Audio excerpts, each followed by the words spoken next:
Hello, everyone. Welcome to another session of Half-Rate Heroes on Gratuitous RP. My name is Katie Quixotic, and I'm very excited and also very, very nervous to be DMing our first session together. I hope you're all having a wonderful morning on this fantastic Labor Day, or maybe not a holiday, whatever country you're from, but I still hope you're having a good day. And why don't we start with introductions? We'll start with Carl. Hi, I'm Carl, and I play Lefcadio Whitehorn, the tabaxi warlock. And Vinny? I'm Vinny. I play Cale Irvine, a half-elven cleric of Denier.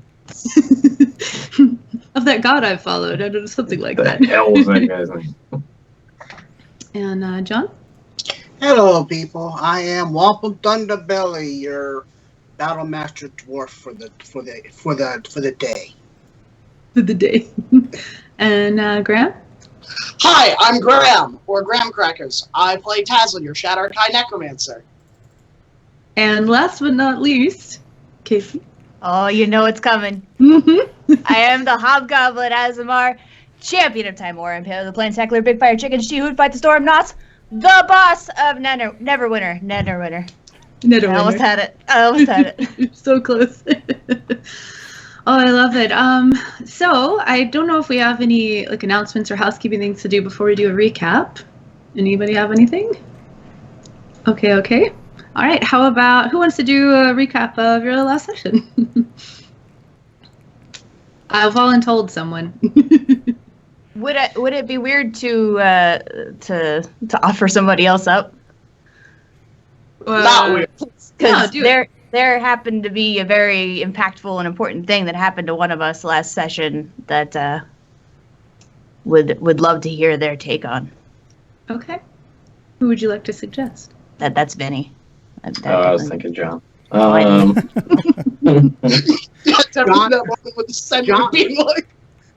was getting nervous. That's fair. Okay. I don't remember what happened. You can't do this to me. You gave the book back. Yes. So the important and impactful thing that happened to Cale Irvine was that he came back after. So we had been at Spirit Soaring, which is a temple to Denier. It's like one of his most holy sites, and people were stealing divinity from it. It's not cool. They got away with some of it, at least, before Wampum by himself basically was able to destroy the thing that was sucking divinity away. But because all that happened, Cale, after they were all saved by Timora and didn't die from that, Cale felt like Denier had lost so much power, just so much of his divinity, and that there were multiple times when he tried to ask Denier for help with something or a divine intervention type deal, and he didn't get it for one reason or another. So Cale was of the mind that Denier wasn't powerful enough to combat this threat, even though Cale still wanted to defeat this threat, be rid of this dark evilness in his name, because he still loves Denier and cares about him and wants to do everything he can for him. So he offered back the Tome of Denier, the magical heirloom that Cale got from his father when his father died. That Cale believed held some of Denier's divinity inside of it, and he was like, "Well, here you can have this back, and hopefully it empowers you, and you can get the blessing of knowledge to someone else who can use it better. But I need to find the power to defeat your enemies." And Denier basically showed up, and he's like, "Hey, sorry, I was on the other line with someone else, but you're super important to me. So here's some new power." And basically, mechanically speaking, Cale switched domains from knowledge to light. So Denier granted him the power to smite his enemies in his name, capital H. And then Cale was like, "All right, let's go just pick up Wampum." And Wampum was not receptive to sending messages. He thought that the shadow dragon that had been attacking us what the hell was in the narrow vein. He thought the dragon was trying to trick him, and he's like, "Don't talk to me. Like, if you want to go again, let's go. But otherwise, quit messing with me." And then he went to go get drunk, and so the rest of us eventually, after a slew of terrible plane hopping accidents that could have happened to anybody, really. It's true. We finally made our way down to the place on the map named Lachelle, which is near the Snowflake Mountains. It's like south east of the Sword Coast, like it's way southeast of that area. And we found Wampum, and he was like, "Oh my god, you guys are dead." And that was, I think, where things stopped. Sounded just like him. Oh my god, you guys are dead. I love it. That's great. The only thing I would add to that, I think, is that the tabaxi passenger that you had picked up along the way did have a brief conversation with Lefkadio, or at least made a statement, I should say, rather, to him. And the rest of you are all kind of standing around in this inn with various, perhaps, drinks or looks of shock on your face or what have you. So I guess I'll turn it over to all of you now. What are you doing in this moment? Taslin has sat next to Wampum at the bar and ordered a stiff drink. Mm-hmm. You'll be served one. Would you prefer liquor, beer, wine? I think Taslin slaps like 5 silver on and just says, "I don't care, just put something in front of me. I've had a really long day." The innkeeper / bartender, who is like a young. What is the most populated race of this town? Is this a human town mostly? Yumi. So it's like a young, ashen-haired human male. Not too young, but obviously like not the owner. Somebody who is just tending bar at the moment. Who reaches down under the counter and pulls out this sort of green glass. I don't know exactly if you'd call it a crystal decanter, but it's looking glass-like and a little bit fancier than the typical ale that you might see, and uncorks it, and there's like a little pop as it opens up and a whiff of like pressure, like something in there must be fermented, obviously, and it pours this dark liquid, and it maybe looks like it could be wine-like more than ale. Don't know if you might have ever seen it before. It pours you a glass and corks it and puts it away. Yeah, Nas? Yeah, can I get 2 bottles of...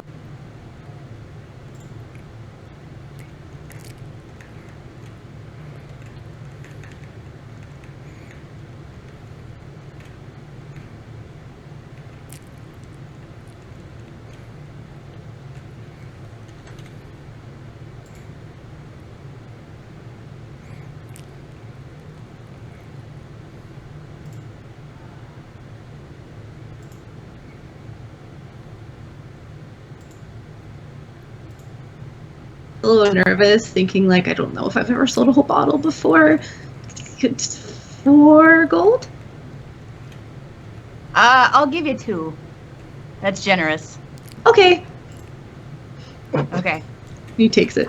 By the way, is this the Restful Song? Or is this some other place? I don't know if you had established that before you arrived, so we'll say that it's the Restful Song. Oh, it is still. Okay. Do you know anyone named Ingrid? Yes. I'm just tending, but she's not here right now. Oh, where is she? I mean, is she like? Did she go to another city, or is she still? Do you think she'll be back?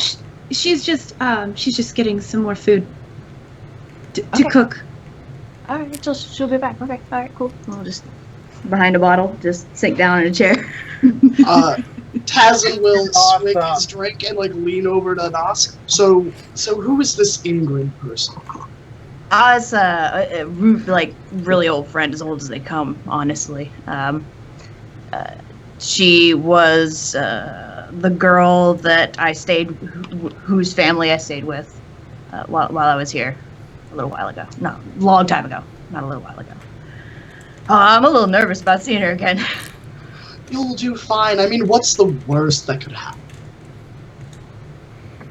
Just sink down a little bit deeper into the chair behind my alcohol. Wampum gets down off of his now very warm bar stool and walks over and grabs Nos by both of the arms, looks her up and down, and punches the shit out of her. Yeah, that's fine. And then he'll bring her back and give her a very big hug. Yeah, I know. I shouldn't have gone full golden at that one point. I know. We'll talk about it. It's nice to see you too. He still hasn't let go.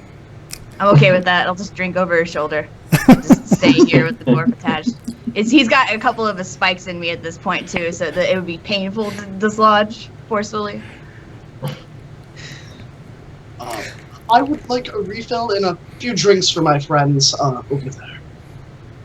Of course, the same fare. Did you enjoy it, or? It was all right. So something better, or? Surprised me. I quite honestly couldn't care. He takes a step back and he kind of looks around, like he's got a few choices and he's deciding, and he pulls out two different bottles. One's a blue glass, like tall and thin bottle, and there's a shorter clear one with what looks like a clear liquid inside of it. And he he uncorks the two of them and he pours a little bit of both into a single glass and reaches down and pulls out like some sort of fruit looking, maybe an orange or a blood orange or a tangerine, and kind of like squeezes a little bit into it and pushes that over towards you and puts the bottles away. And for your friends? Sorry about that. Take those bottles back out and I'll have two more of the same. Okay. And he pulls two more glasses out and does the same thing. And when you do take a sip of it, it's very, it's like light and like meatish with a touch of like orange note over it. So it's like really crisp and refreshing. It's a nice drink. And he pushes two more glasses over. Oh yeah, Taslin's digging this. And for a moment, he like tries to like hold all three and realizes he's probably gonna spill them. So he chugs one drink and then carries one over to Lefkadio and the tabaxi that we picked up. And as he hands them to the two tabaxis, he's going to look to the one that we just rescued from a prison somewhere. And he's going to be like, I'm sure you need this because you look like shit. Yes. I am not used to whatever that was. He takes the drink and, like, two-handed, or two-pawed, takes two huge gulps. That's better. That's better. And he kind of is looking around. Just to recap briefly, we have this amulet of the plains for the audience, and there's about a 50% chance of failure every time you use it, and we successfully proved that out last session with I think 4 or 5 mishaps. One of the mishaps, we ended up in some dark, dank area where there was a lion-like tabaxi in a cage, and before we bamped out, we grabbed that guy, and we eventually arrived at our destination of choice. And right before the episode ended last time, he said, Master Whitehorn, we have to get you to the shrine, or something to that effect. So I will pick up from there and say, you're right, mate. Where did we just pull you out of? Well, I was on the path, as many of us are, looking for you, and ran into some unfriendly folk. I don't believe I've done anything wrong. Perhaps I upset something in their culture. I'm a little unfamiliar with this place, but we've been looking for you, and can you tell me where we are right now? I reckon we're by the Snowflake Mountains. I don't know if you are familiar with that. Why are you looking for me? And Who is it? Who are you? And why are you looking for me? I am Binded Stream. I think it's best if I take you there, but... And he kind of looks around. I'm not certain that you're exactly who we're looking for, but I believe so. By the description. And I can't... It would be best if you were to go. It looks like he's like processing and trying to make sure that he doesn't like give something away to the wrong people is kind of what he's this whirlwind. He's like, I don't really know who you guys are, but I think you're who I'm looking for. That kind of a attitude. Well, why don't we have a seat? You're not in danger. Let's just calm down and we'll figure this out together. And I'll, kind of usher him over to a corner so he doesn't feel so exposed. Mm-hmm. Yeah, is he dressed in like rags? Or He's dressed in like common clothing, like a tunic, belt and pants, but they do look like he's been in them for some time. He might have been in that place for quite a while, hasn't had the opportunity to wash his clothing, that sort of thing. He has nothing on him but his clothing and his person. Okay. So I will prestidigitate some of the scuffs and dirt off of him so that, like, strangers in the tavern don't stare at him and be like, ugh.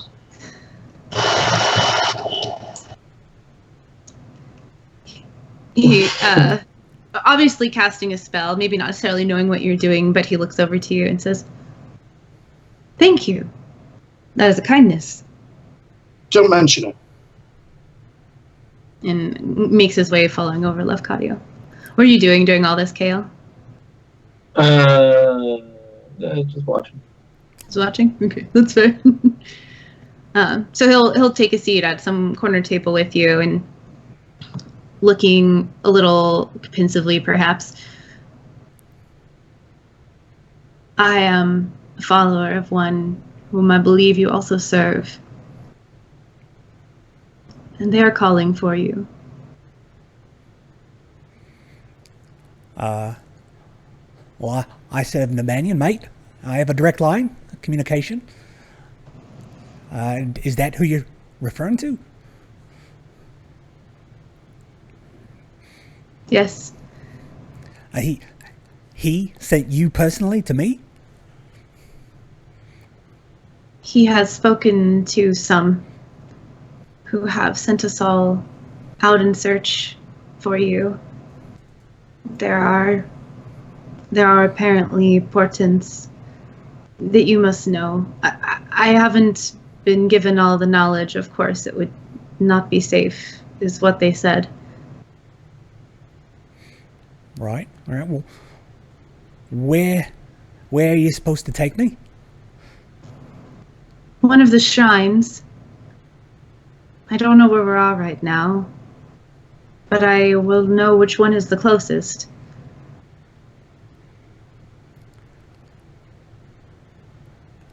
How will you know which one is the closest? There are only a few. They are always in the forest. He's like looking out windows to try to like get his bearings as best as possible. Are there any other patrons besides our gang and the bartender in this tavern? Do you remember what time of day it was that you arrived? I want to say it was like midday-ish, or Yeah. it wasn't late. It was like pretty early on.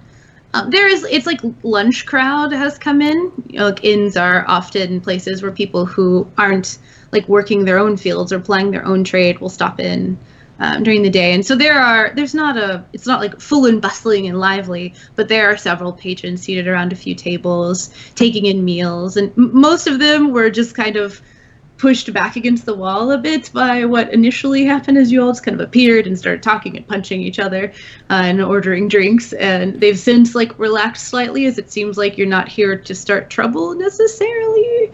There's a few young people, maybe like 7 to 10. Okay.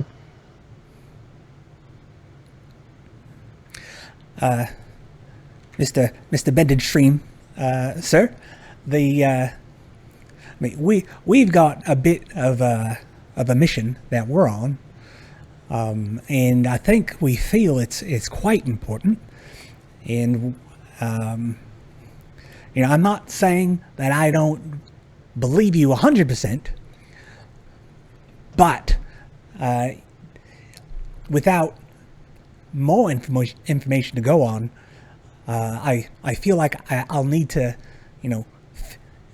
finish what we're doing right now before I can, pot with my crew here, because we're all in this together, and we've got quite important things to do. And if Nabanyan needed to reach out to me, surely he could use whatever method he used to chat with you folks, to just talk directly to me. Lefcadio,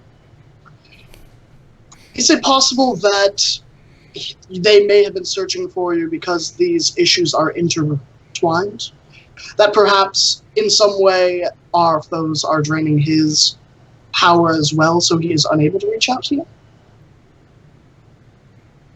Well, I'm sure anything's possible, mate. But if he was able to reach out to them, surely he could reach out to me. Go ahead and make a persuasion check, by the way. That is 14.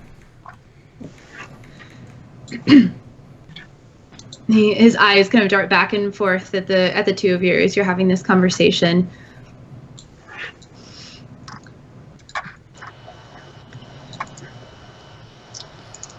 It seems that you are already aware of some of this, as he glances over at Graham. Or at, you're Graham. I'm Graham, and I'm also Tasman. Tasman, yeah. Oopsie. And I don't know everything. There have been some events, and there are some suppressions, and communication will be more difficult for a while and then less difficult.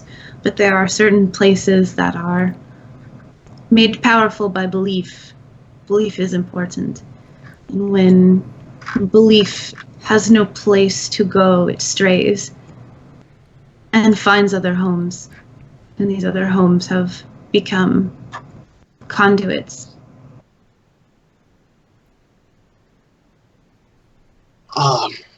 I believe this would be a nice thing to perhaps talk to the rest of the group over dinner.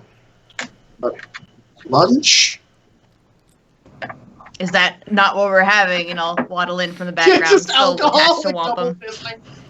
You don't need food, you just drink. This is a liquid lunch. We're having a liquid lunch. And he listens and nods and says, I think the others would be able to come with us. If you are who I think you are, then I don't think that he will be displeased. All right. Well, let's get down to brass tacks. Where is the location of one of these shrines? Because we can get around with some facility. So if you could tell us, the location of these things, we might be able to work out a way to get this knocked out real quick. There is one in... Go ahead. I was going to start suggesting areas that we're familiar with. Like, we just came from Neverwinter. There's a big wood outside of Neverwinter known as Neverwinter Wood. Right outside the... it's probably a couple days' journey that we'd have to walk over the Snowflake Mountains. That sounds a bit frosty. That seems less exciting. There are some teleportation circles that we are familiar with that we can get to certain places in the Sword Coast. So if you could just name a spot, maybe we can figure out a way that we could, just pop in, see what all the fuss is about. There is one near Neverwinter. There is one in the High Forest. And there is one in the Wheeldath.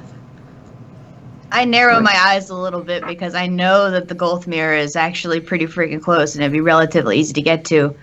But I also heard he came from there, so it's like, oh, you're cool with putting my home in jeopardy, but you want to stay away from yours, huh? So that's kind of coming across right now.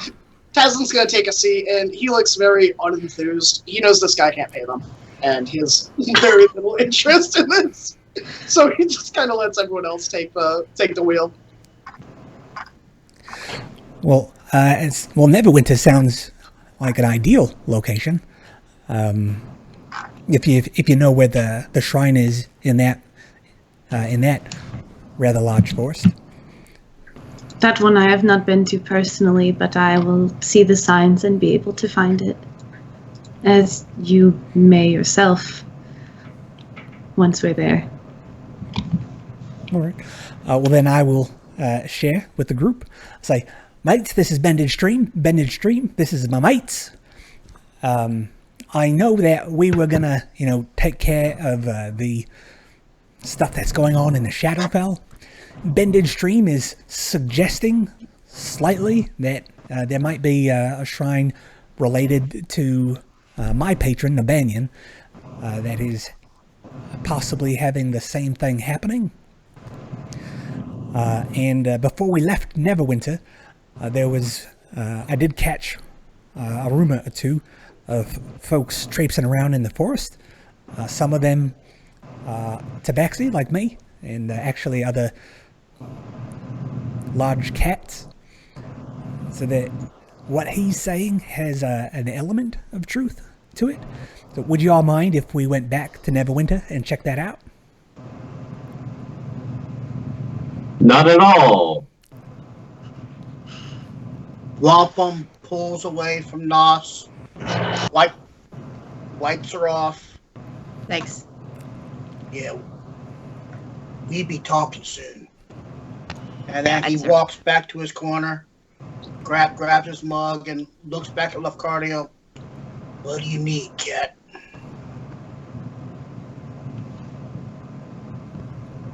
Beg pardon? What do you need? Oh, well, just I reckon Kale is quite good at getting us back to Neverwinter. Never had a mishap yet. So let's if you have the ability to do that, Kale, that'd be great. I don't want to interrupt the drinks, so no rush. Before we leave, actually, I'm just gonna take a wander around. It won't take long. It'll probably be pretty boring, but anyone is welcome to come. Oh, I would love to. Okay.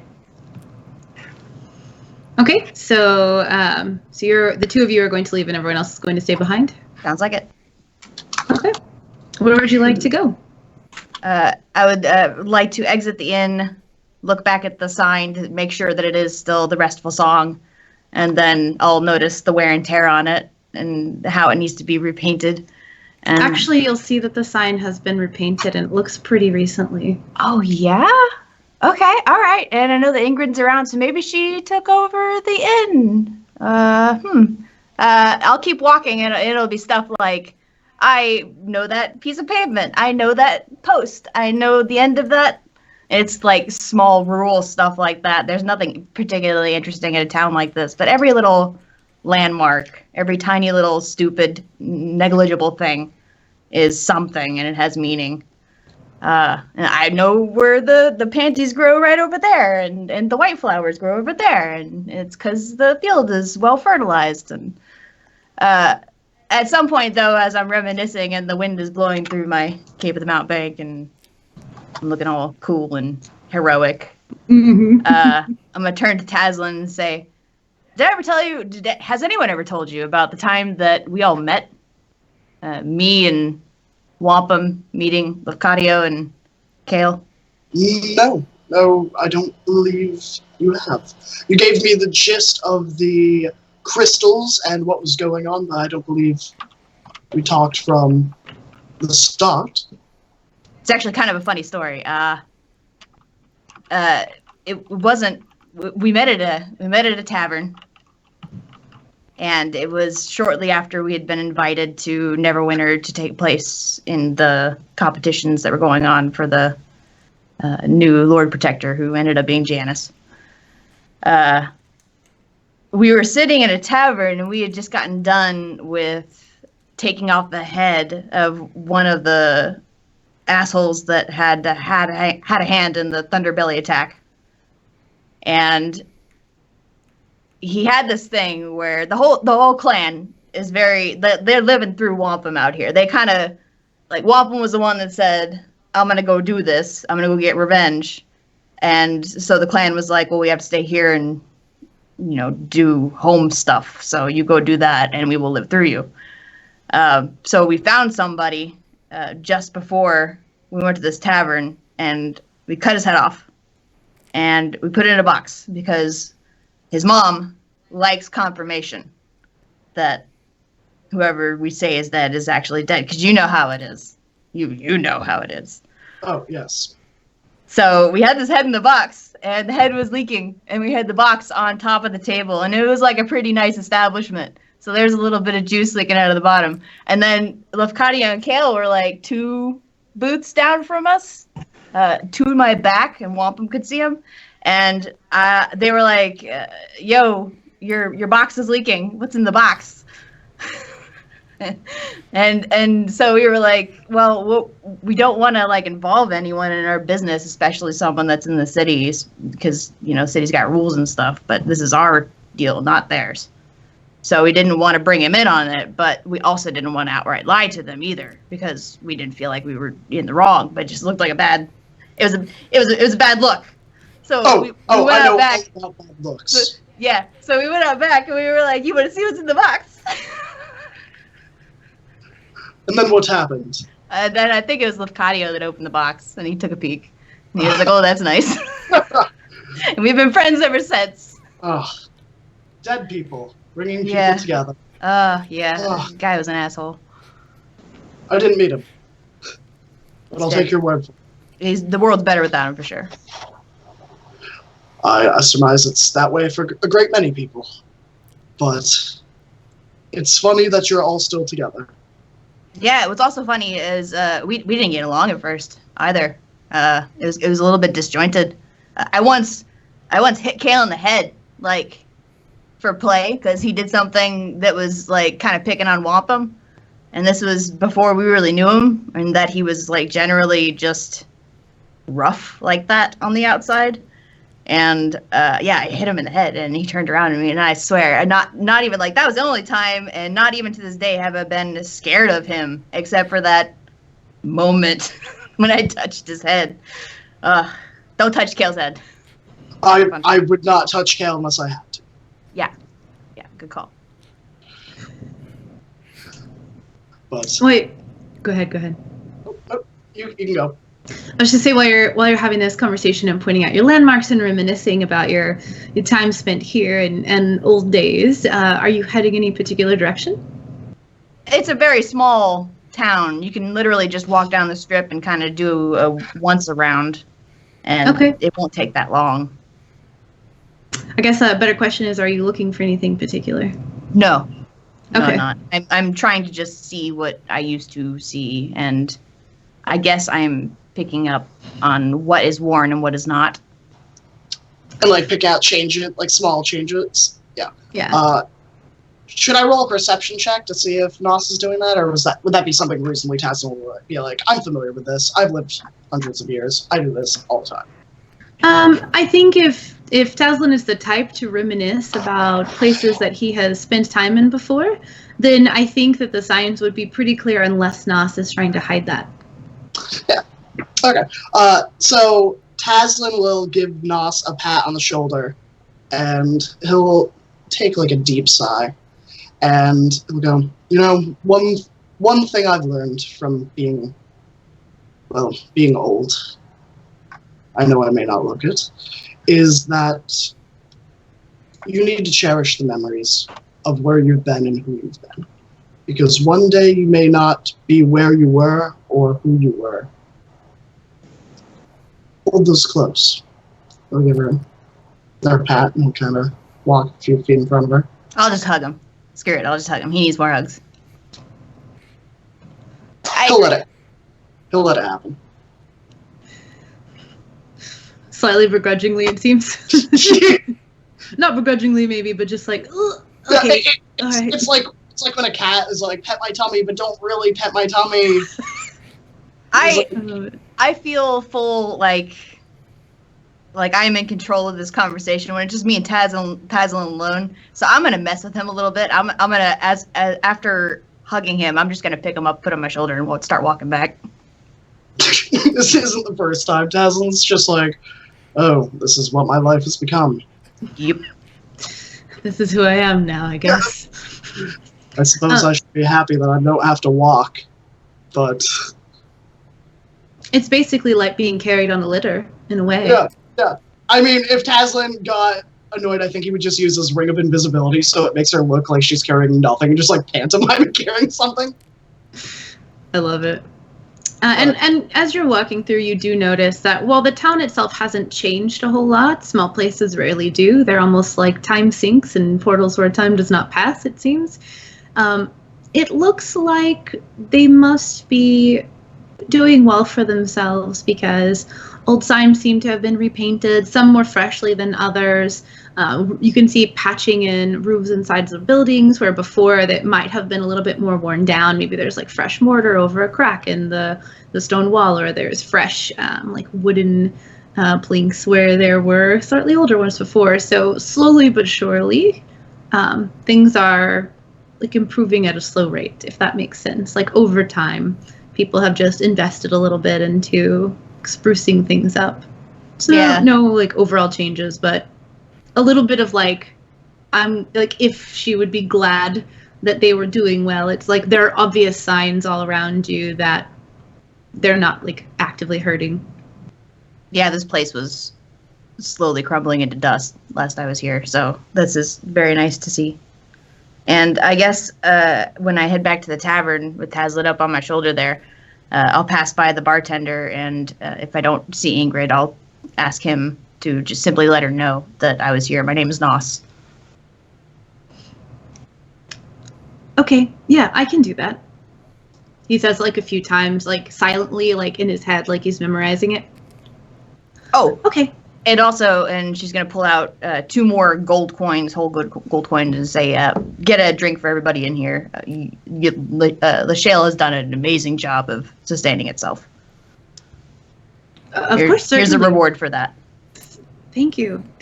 And he takes it and puts it away and starts pulling out cups, wiping a few off that maybe like we're still in the process of being cleaned, filling it up with like not the cheap ale. It's like the kind of nicer stuff, and filling several mugs, and slowly starts taking them around to the 7, maybe 10 people that are finishing up their lunch. I sigh in contentment and turn back to Lefcadio. Say, all right, I think I'm ready now. Do we want to get a room to discuss this, or? Well, I was going to look at Kale and say, is this something that you can do now, or do we have to put up for the night? I can take myself and 5 other. Hey, that's the perfect number. Yeah, I could just do it. I could do it now whenever you're ready. Wampum, are the mounts all right? Oh yeah, shit. Yeah. Ah. Right. I had them cleaned. They're at the stable. Is that a problem, Kale? Well, I wouldn't be able to bring them, but I'm not sure that they should stay with us anyway. I feel like it's irresponsible of us to bring creatures like that to the places that we tend to go. But I would like to go talk to the stable master. I'm given to understand that this town is pretty big on horses. So I'll talk to them and I'll let them know. I'll leave them instructions for Edra. I don't know if you would like to do anything with Cameldon, Tazlin. No, it's It sounds reasonable. Well, we gotta at least say goodbye. Come on, and I'm gonna take him with me. I don't really get a say in this. You've been carried off. So do you all go together to see off your mounts? That's what it seems like you're doing? Alternatively, I do own a house in Neverwinter. If we do bring them there, we could. No, You own a house in Waterdeep. you're right. I forget the towns we go to. We go to a lot of them. I imagine everything here in the material plane looks all the same to you. It's all these bright colors, and it's probably confusing. Yeah. Sure. All right. So yeah, I'm basically all Kay would do is he'd go to the stable and he'd tell the stable master, "Hey, this is what Edra likes. This is how I feed her usually." The end, I guess. I don't know. Okay. Yeah, so when you approach, you actually it's kind of like open aired a little bit, and so you see that one of the hands is currently like brushing down the horse as you. What was their name? Edra. Edra. Yeah. Edra. Okay. Brushing down Edra. As you approach, actually, the saddle is off into the side and like put in a place to hold saddles, not just like discarded on the ground or anything. The blanket's on top of it, and they're currently brushing her down. And you do all notice, since Campbelldon is very nearby, with the long neck kind of poking out the front of one of the stalls, that they're covered in fittings and bells, and making quite a lot of noise. Oh, wonderful. And the So- hand. Oh, go ahead. So, why is the camel covered in this? I'll look at Wampum.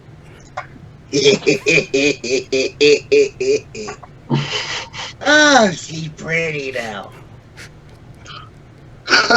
Well, I won't disagree, but very noisy.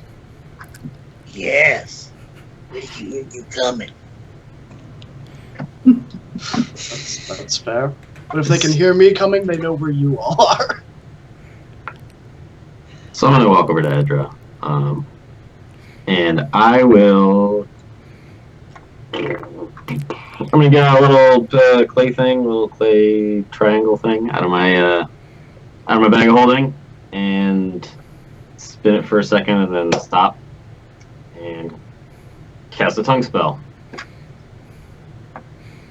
So I can on her. I mean, so she can talk.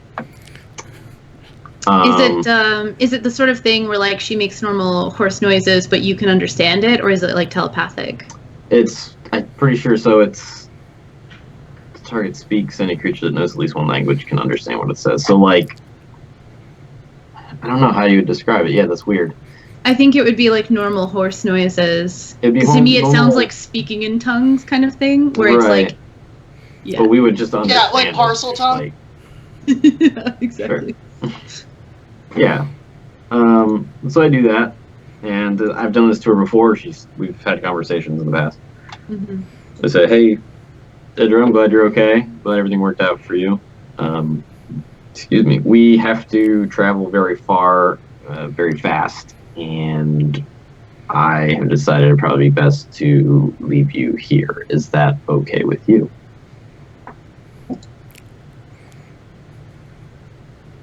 Forever. Everybody else sees like,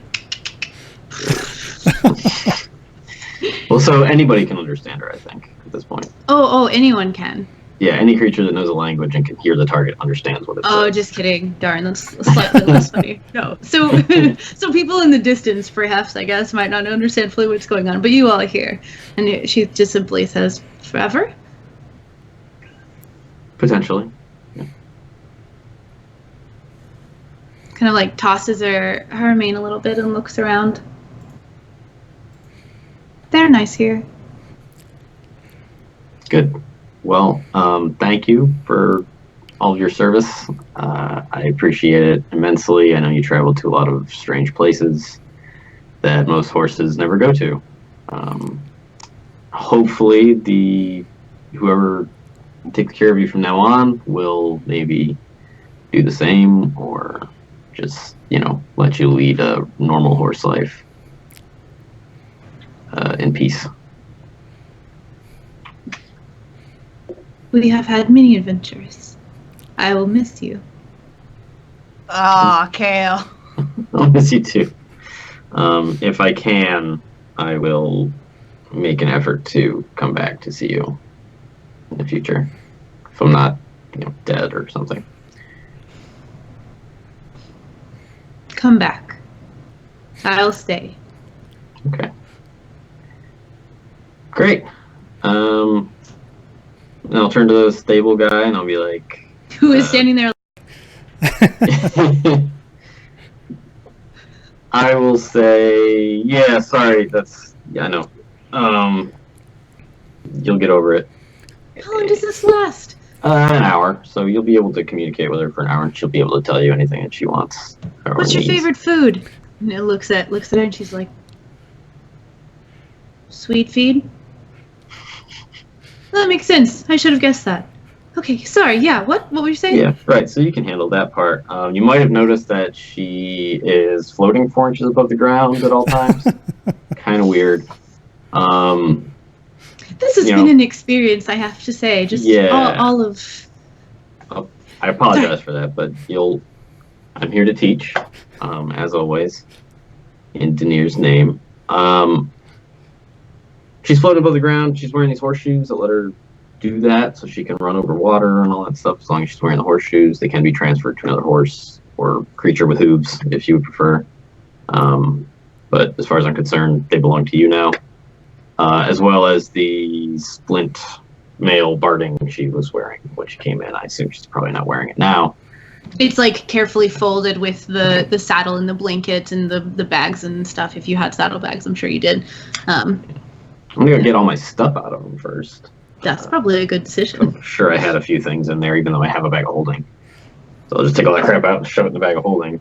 So Stablehand watches Kale walk over and take a whole bunch of shit out of these saddlebags and just stuff them in a normal sized bag. Just. Do you want help? Nope, it's not very much. I'm fine. We got it. From where Taslin's being carried, he looks at Camaldane and just goes, "Sorry, I got you killed that one time." All right, I'm done here. Alright, yeah, me too. I'm done here. That's it. Like I said, talk to Edra, get to know each other a little bit. Spell wears off in an hour. And unless somebody else can cast tongues on her again, you'll never be able to speak with her again. So get as much info as you can. Alright, bye. Have fun. And he is nodding and he's so confused, and as you're walking away, he's turning to her and asking her questions like, what do you think about as a horse? Do you dream at night? Do you see in color? Do you know what colors are? The sort of thing that you would think that a normal person who suddenly could talk to an animal, who knows that this is a thing that can probably happen maybe because magic exists, but has never personally experienced it in their small life. Cool. Mm-hmm.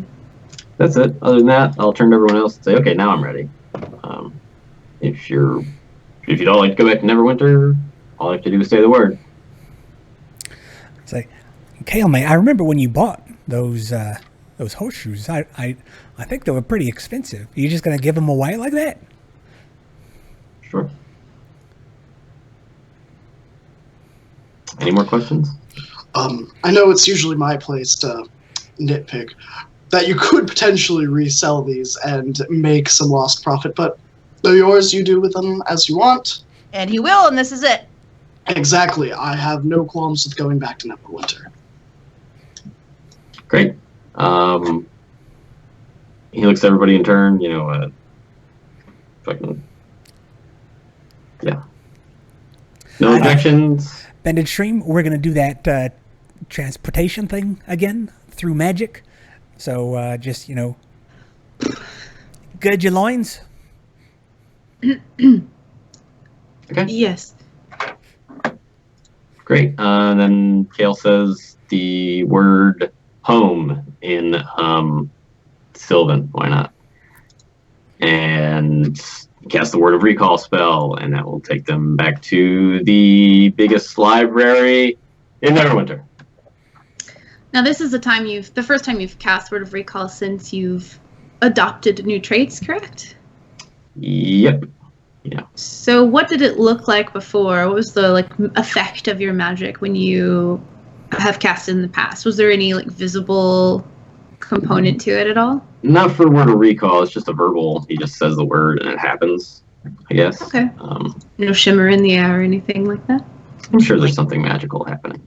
Okay. Nothing particularly specific. There's other spells that have more somatic stuff that I usually describe as different. So. What color is your magic? Now it's all radiant. Radiant? Yeah. So maybe a warm amberish kind of color? Yeah. I ask questions like that because I want to know what you think your magic looks like. So I'm fine with it looking however you'd like. It's all light, all the way down. Light. Yeah, before, maybe it would have had more of a... You would see kind of glyphs in the air and stuff arcane. It looked more arcane and stuff. But now that he's a light guy, it's probably more just light. There you go. Magic. So before there was a little bit of an arcane crackle and some maybe runic looking lettering in the air, and maybe you smelled fresh book or something. Sure. And now it's more of there's a warm glow that sort of emanates from you and encapsulates everyone, and you just fade out of you here, and the library appears around you. All right, we're done.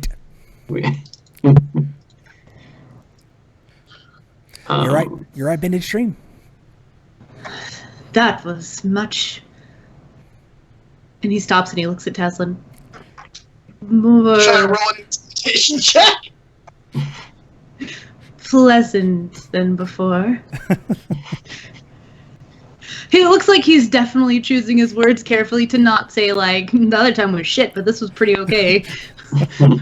It's as respectfully as I can of someone who looks like they could kill me with a look. This one felt nicer. Smart man. Smart man. So what's the plan? We're heading into the forest immediately. Well, I think after last fight, we should probably have a plan of attack. Because I really, really don't think we're going to get rescued a second time. Well, we don't know that there are any enemies present, so it'd be difficult to make a plan at this stage. And I look at Bended Stream. I was we don't know if there are any enemies, do we? I think, in part, the secrecy that we have kept has prevented attention from being drawn towards us. I have not been to this particular location, but I've never encountered, apart from the vagabonds who captured me previously, a few weeks ago, I have not encountered any unhelpful or unkind creatures. Great. All right, so I guess we just head out into the woods, and you'll lead the way. I need an hour. Okay. We did drink a lot of alcohol. I need to supply up. Okay. We have traveled far in a short time. I think the time we've made up, you have more than enough time to spend making sure you feel comfortable moving forward. Gotta get that dwarf fuel. Where would Wampum like to head? To his favorite tavern, I believe, is the Bended Wyvern, where his Thunderbelly Ale is. Ooh, okay. Yeah, obviously you're familiar with this place. You make your way easily enough. It is still sort of the tailing off end of that sort of lunch hour. There are a few people in, but it looks like these are the sort of latecomers who caught a late lunch and are finishing up, and it's not super busy at the moment. And I'll walk in, wave. I need a small cask, please. Describe who you're talking to for me. He's another dwarf. He's been there for a long time. He is one of my first suppliers for the Thunderbelly Ale. So he is a regular when it comes to the deliveries. He has he knows who to contact in the family to when supplies get low. That he has deliveries very regularly. So I don't have to say what I want when I walk in. I just have to say how much I want. Fair. Part of the supply chain, he knows what's going on. Okay. I met the more of a firm wave than I initially gave you, perhaps then, and he'll turn and disappear into the storeroom or turn behind him and grab the cask and return with it. And since it's part of your supply chain, do you typically have to pay for it, or is this just part of the benefit of being a Thunderbelly? I will give him 5 gold for his reorder. Well, know you'll enjoy it. Takes the gold. That damn Kale has sent us on another mission. Oh, he has he? Where are you going this time? Wherever that damn cat wants us to go. Has he met the rest of the party? Yes. Well, he pats on it again. This'll see you through. Yeah, maybe for the next 2 hours. Got more if you want a second one? I'll be back if I do. And he'll turn around and leave. Safe travels. I hope so. He goes back to what he's doing. Mm-hmm. Anything else you'd like to do while you're out and about and resupplying? I do need to pick up some more healing potions that I used everything I had when we were in Spirit Soaring. Mm-hmm.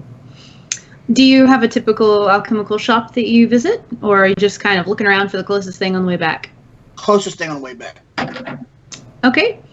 As you're passing through the street, this is obviously kind of like a market-esque sort of like supply district. There are lots of different establishments. There are wooden, like temporary, what's the word I'm thinking of? Not carts, tables, people with stands. There we go. Ooh, words escaping me at the moment. The sort of like set up in the morning and break down when you go home at the evening. There are more permanent establishments that are in the actual buildings lining the street. And go ahead and make me let's say investigation check. Investigation. Mm-hmm.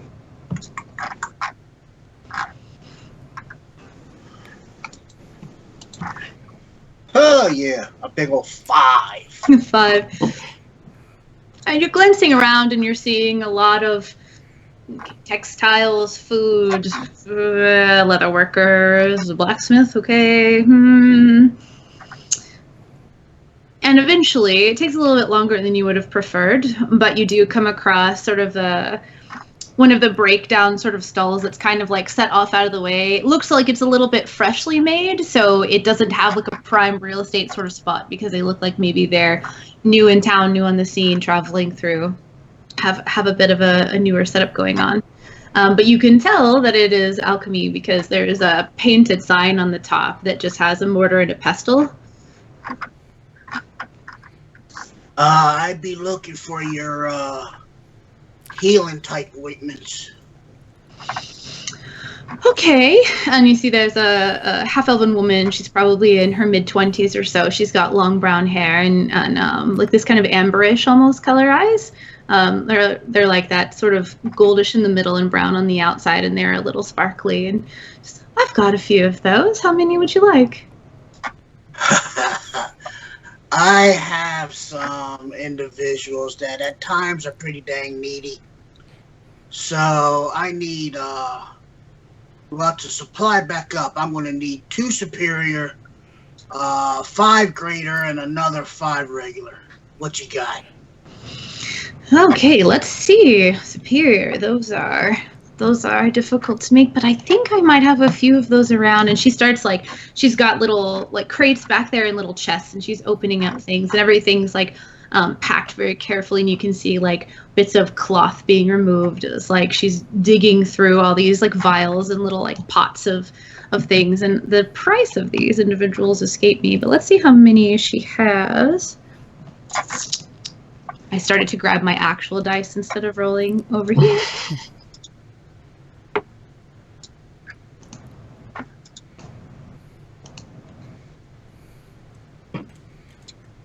It's thinking about rolling.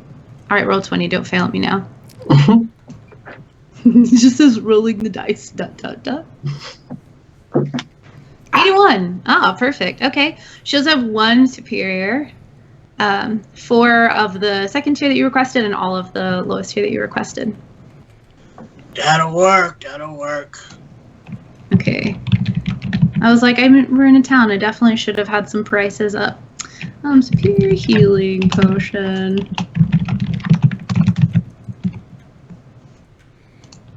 Let's see here. Of course, it doesn't have a price. Let's see. I know that the regular ones are 50. How many of those did you want? 5. 5 of those? Okay, so that's 250 gold. Mhm. And then you wanted how many of the upper tier? 5 of the greater, but you had 4. She only had 4. Okay, so we'll say that's another 500, so you're 750, and then she's got 1 superior, so say she'll give it all to you for 1,200. I'm not even in the mood to argue. Sure. She kind of like looks at your face and is like, we'll call it 1,100. And she like looks at the like weapon on your back and the like, just the general, what is the word I'm looking for? Words are escaping me at the moment. Aesthetic? I'm so sorry. Aesthetic, the mood. She's like, okay, maybe not this one. Maybe I won't push this guy. So she'll take 1,100 for it. Superiors are quite rare and difficult to make. So what be your name? Rosalind. Well met, Rosalind. You'll get to know us. We're regulars here. I have individuals at a time get in trouble that they can't handle. So these potions they come in handy. So if you can think of it, make me some more superior, and my next round I'll be picking them up. All right. I can go searching out for some more ingredients. The more potent ones, of course, take a little bit extra. And if you see, do you know how anything about the alchemical works? Nope. If you want to ask me how liquor works, I can guide you that way. But you know a little bit about ingredients, then? Yeah. If I were to describe the shape of a plant to you, you could keep an eye while you're out on your travels. If you see any and bring them back. What be the name of the plant? Some call it, well, it has many names in common and in Elvish, but it's named the Queen's Aid because the leaves themselves are fairly normal looking, but there is a small blossom that is usually sort of hanging on the underside of the canopy, I guess you might say. Is a very desirable plant. It's more potent than the typical sort of ingredients we might put into a salve like this. And it's named that because the bloom that hangs is like bell-shaped and the ends curl up into points, and it looks a little bit like a crown. Nice description. We got elves in the party, so I'm sure they be knowing what you be saying. All right. Well, if you bring back these rather rare and expensive ingredients, then of course I can keep a steady supply going, and perhaps we can make a business arrangement should the time come. Sounds good. Right. She sets everything up for you, and she's got like strips of cloth that she'll start to wrap them in so that the glass is like protected against each other, and kind of makes like a little bundle out of them. It almost looks like a bandolier, except it doesn't actually have like individual places that they're put in. And she kind of like ties up the end around it and sets it on the counter and says, "Why don't we call it 1,000? And we'll look forward to future business arrangements." I'd be liking your prices. She nods, takes the gold, which I assume you have counted already in stacks of like 10 or 100, so that you don't have to count out 1,000 gold. Well, actually, I'm gonna hand her 100 platinum. Oh, that's much easier. Okay, yeah. She takes it, kind of like holds it in her hands, puts it in a coin purse, and thinks better of it. Takes that whole coin purse off, puts it in a chest, and locks it. Her hand disappears inside her robe somewhere, where it comes back without the key. I'll be seeing ye. I have other things if you're in need of the other. There are potions that help you climb and potions that help you see better at night. And if this is all you need. Now that you say something, the wizard that we had in the party, he had a potion that made me bigger. Ah. I don't have one made. How long are you in town? We be leaving like whenever I get back. That the elf is in a hurry. All right. I do have the things on hand. I don't have it made currently. It will take a little bit of time, maybe a day or so, to distill properly. But if you come back, I'll have one for you. Okay. Nice talking to ye. And what did you say your name was? I'd be Wampum Thunderbelly. Wampum Thunderbelly. It sounds familiar. Alright, I think I should remember that. Nice seeing ye, and don't try to walk away. She goes back to her barking and hawking and calling for other people to stop in and check out her wares. And you continue on your way. What else would you like to do? That was it. I got my Thunderbelly ale and I got my potions. I'm ready. Okay. So it took roughly about the hour or so that you said. What was everybody else doing, or what would you like to have been doing while Wampum was out and restocking? I would recast Mage Armor on myself, and once Wampum rejoins us, water breathing on everybody again. Okay. Other than that, we'll just stand around in a circle and just kind of like... Yeah, I think Tazlin just goes wherever Nos goes because he's still being carried. I'll start bench pressing him where I'm at. What do I do in my downtime? One hand. Bench press Aslan. Yeah. Do you want to keep your word of recall assigned to the library? Yeah, I'd have to recast it somewhere else to set it there, and Okay. I don't have another 6th level spell slot today, so...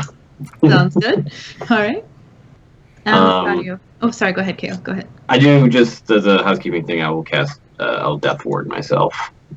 I don't know how that works exactly. I don't know. It's an 8-hour spell. Oh, I mean, I know how it the works. spell works, but yeah, just descriptively. But it just happens. I don't have to describe every single thing. I guess while I'm being bench pressed, I'd ask our newest passenger about if the protections that are on the shrine, if any, and if there were issues, what is the source of these wards or whatever they have to keep it secret or safe, so that we can get them back on if anything bad was to happen. I'm not familiar with the practice of magic, but if you are the right, and he looks at Lefcadio, people, you should have no trouble entering or leaving. That was the vaguest answer I've ever gotten, but noted. Gods work in mysterious ways. I was going to say, you must not divine very often, Tazlin, because... What were you going to say, Casey?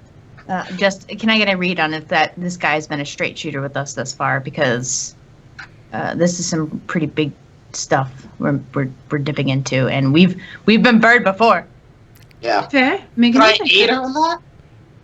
Sure. Yeah. How are you going to aid somebody who is mentally assessing another individual's body movements? Maybe from the way like Taslin is asking this guy questions, because the more questions he asks, the more of a feel that he may be wishy-washy. Okay. So you're asking questions and you're kind of giving Nos an eye, like, Yeah. how you like these answers, kind of thing. Yeah. Okay, so he cues you into watching, so you're able to pay attention while he's asking pointed questions and trying to get specific information, and so you can make your insight check with advantage.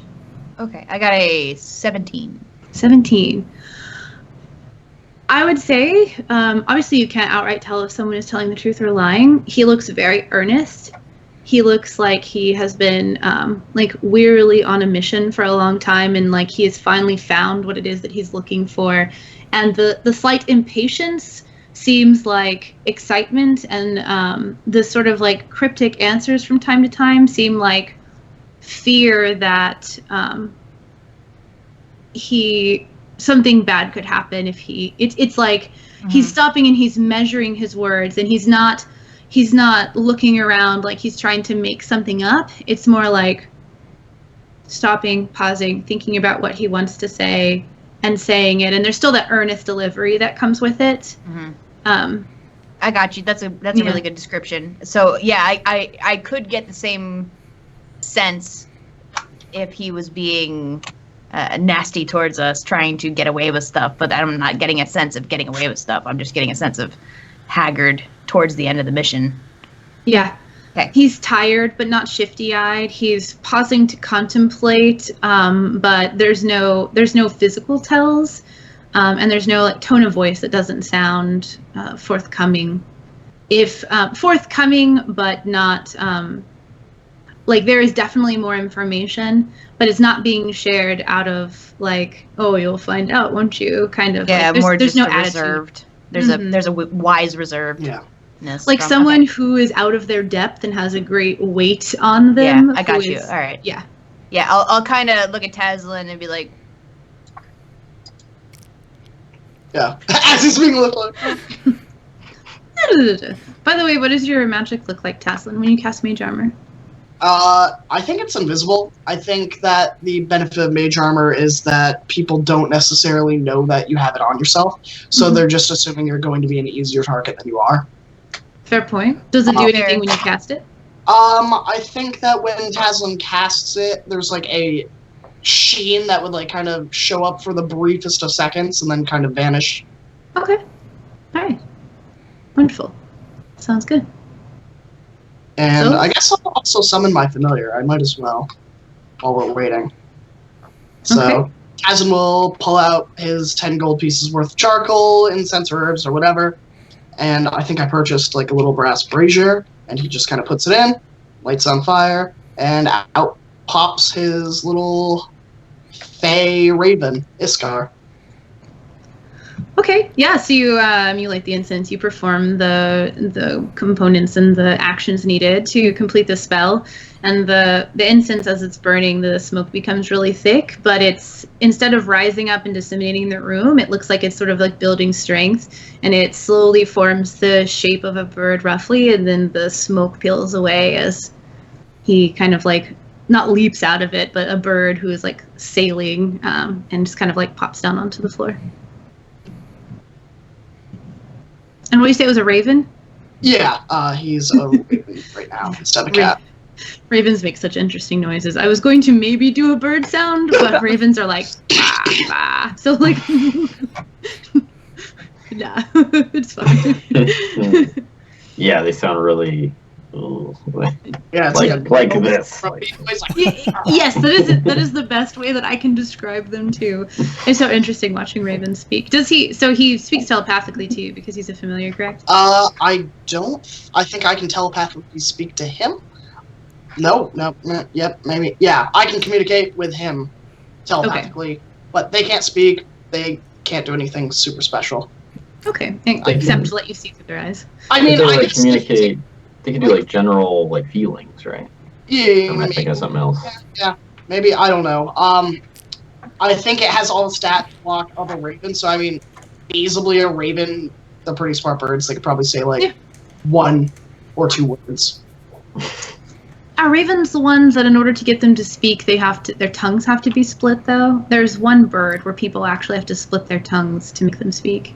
I've never heard of that. I'm appalled. Yeah. Yeah, it's awful. He's a fake creature. We'll say nah, obviously, because he's a fake creature. That would be terrible anyway. So like that. I'm getting way too involved in small details. I'm sorry. I mean, I don't think Tazlin would give a shit.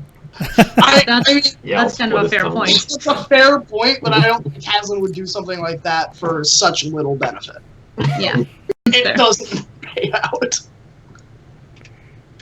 So you guys have taken some time. You've cast some spells on yourself. Death Ward has taken effect. You have 8 hours of Death Ward. Mage Armor has taken effect. You have, I believe, also 8 hours of Mage Armor. And you've questioned your passenger, and Wampum shows back up. Wampum has a crystal mug in the shape of a dragon that is reserved specifically for his Thunderbelly Ale. So he is walking up, drinking his Thunderbelly Ale. He's in a much better mood. What is that? What are those? What? It's like a dragon. What is that? What's in there? What do you think is in there? Did you put your Thunderbelly in there? That's what it's reserved for. Oh, that's hilarious. Oh my god. If you lit the tip of it while pouring it, it would be like a fire-breathing dragon. Do you realize you can turn it into a flamethrower? You want to try? Well, if I've done this before. And the fire will go back up into the canister, so it would burn a lot more than I think you're willing to burn. As a friend, I say this. Yeah. I can press to digitate some smoke coming out of, like, the dragon. Yeah, okay, so... I'm not how strong Thunderbelly Ale is, so I don't want it to go up in flames. It's 150%. So flammable, definitely. All right. Yeah, so Taslin, to save your ale, prestidigitates. There's like a puff of smoke that shoots out of the mouth of the dragon, just a few inches out, and kind of... Yeah, like that. So, we ready? Yes. I would like to say something before we embark on this next leg of our journey. If it's sentimental, keep your mouth shut. I would like I would like to hear it. I would like to hear it. Kale he wouldn't have listened to Wampum at that juncture. He said, "Look, what the hell, Wampum? All of you more or less followed me to this point, and most of you to your deaths. One of you twice. I just want to say that I don't expect anything of any of you, personally. I know that me and Taslin specifically have reason to pursue the followers of Shar and do them in, and I will continue down that path, with him or by myself, but I just want all of you to know that I don't expect any of you to feel any sort of obligation to follow us or follow me anywhere at this juncture. Well, Mr. Gale, since an hour ago I thought y'all be dead, I was heading home. I was heading back to Marabar, but it says something that I'd be standing here. So, as always, you got me, Axe. So whatever you need, let's go. Before I have second thoughts. when you say this wampum, who would you say is if wampum is religious, who would you say he most closely follows? Morden. Morden? Yeah. Does he pray regularly, or is it more of a... Every morning. Every morning? He finds a spot where nobody is looking, nobody's listening. He's all by himself. So when it comes to showing his religious aspect, he doesn't. So he does it all in private. Okay. So, for someone who doesn't follow a god so closely as to have a pact with him or be a cleric or be a paladin of a god, you don't necessarily often have direct contact. It's more of, that internal sort of faith and something that guides your life in a little bit less hands-on kind of way. But as you say this, you ever so briefly have the sensation of warm hands squeezing your shoulders. Like the way that like a parent would a child or a friend would another friend when they're encouraging them. He'll just look at his shoulders like what the hell is that? And then he'll just shake it off and look. Well, good. Like I said, yeah. Before you go on, Yeah, I just want to say I've only died once for Denier, not you. I've died once also for Wampum. Since learning that I can die in return, I think that's not as bad of a consequence as people make it out to be. I'm pretty sure I can come back whenever I want. And I've died plenty of times.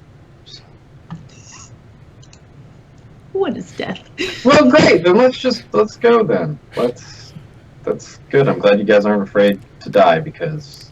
Well, I mean, there's more to it than that. It's not just that.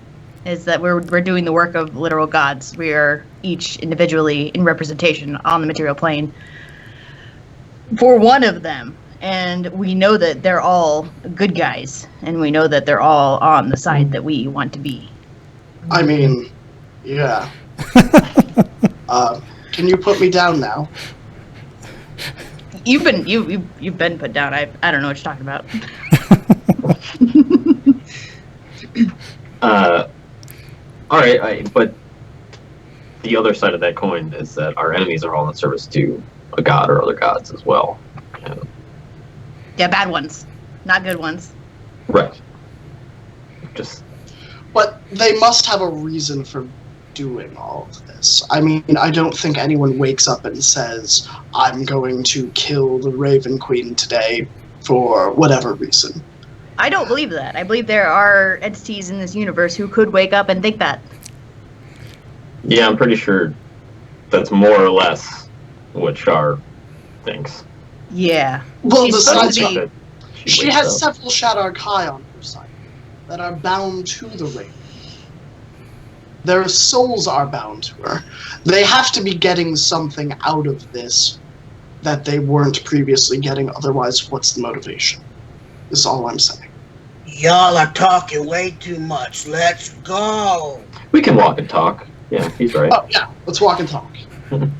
Vintage Stream kind of nods. He started to have a really like sort of solemn look, not like glazed over like, oh my god, but kind of like he knows a little bit about one side of something and he's listening and gaining new information as you're talking around him, and it's kind of like someone who just realized that things are there's a bigger picture here.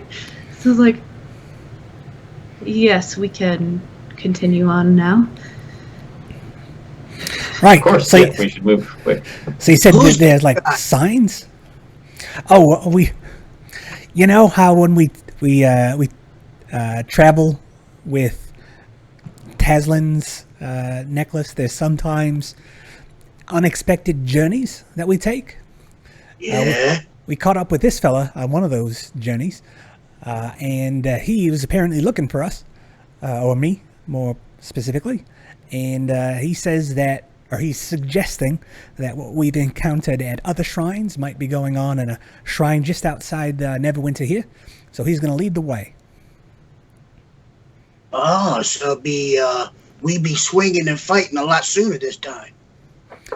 Maybe. The Bended Stream here says that this is not a very well-known shrine, so maybe no fighting at all. I'm feeling pretty good right now. Let's go. He nods and looks around for the closest doorway since he appeared inside of a building and isn't exactly confident of the first way out, and starts to head towards the door. Once we get out of this, are we going out of the city? I thought we were. It was in the forest. Once we get out of the city, Taslin, let me see. Do I have Animate Dead today? I thought I did. Never mind. I don't. I suck. I'll grab Bended Stream by the back of the collar and be like, "That's a bookshelf. Door's that way." Oh, yes. Thank you. And turns and heads towards the Not False door. With your spells, is this something that you would have needed to prepare, Taslin? I'm not exactly sure. Yeah, I have to prepare daily what spells I want. And I I have mean, to ritual cast ones. I would say that like everything was kind of a bit of a rush last time, and you might have just like glossed over the morning before it began. But if he would have wanted to prepare that, I would say that you could have had the time to prepare that. Okay. Yeah, I guess I will probably have done that. I probably would have removed sending because I already talked to Raziel last episode. So Yeah, only one of us really needs to prepare sending, right? Exactly. I'm the only guy that ever needs to waste all those goddamn spells. Yeah, so I will cast Animate Dead at 4th level once we get out of the city and out of sight of the guard to bring back the spirits of the Shatterkai into the world in skeleton form. So I will get 4 or 5 of them. Okay. Yeah. Do you have stats for them already? Yeah. Okay. On Roll20, I already got them. Okay, I thought so, but ask just to make sure. I got you. Perfect. Yeah. So, what does it look like when you are out of sight of the city walls? You start casting the spell. Yeah. So Taslin just kind of chants the words, and I think there's some. Sorry, I have to pull it up. No worries. I have too many spells at this point. Understandable.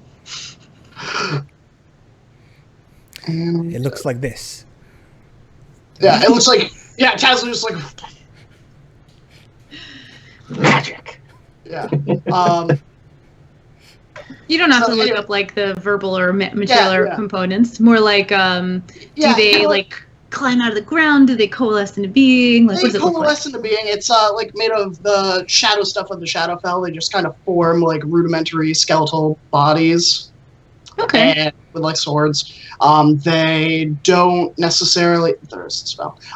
They don't necessarily have any markings of a Raven Queen, I don't believe. Maybe they do. I forget. But they are just kind of made of the shadow stuff of the Shadowfell. They're And they just have like, weapons and stuff with them? yeah, they have swords and like bows. Okay. Short bows. Yeah, so how long what's the casting time? The casting time, it takes me 1 minute. 1 minute? Okay, so you ask everyone to stop somewhere out of like eyeshot of the city. You're passing by like individual trees on your way to the forest. There's not like a heavy canopy or anything yet, but there are a few, and as you're starting to cast the spell, you can see like shadows from trees being pulled towards you and kind of like bending and stretching, and from them this like darkness kind of like grows up and forms these creatures, and they stand ready to go. Sounds good. I'll see Taslin doing that, and I'll just tap Bended Stream on the shoulder. I say, "Hey, mate, just don't worry about it. My mate's just bringing up some extra friends. They look a little spooky, but they're harmless to his friends. So they're just magical constructs. Don't worry about it." Wampum walks by. Boo. Do I count as among your friends in this time? I would say so, otherwise we wouldn't be having this talk. I accept that. Rest assured that if he does turn on you, which I doubt he will, but he might, I can just turn those into ash with that. It's not a big deal. They're very weak.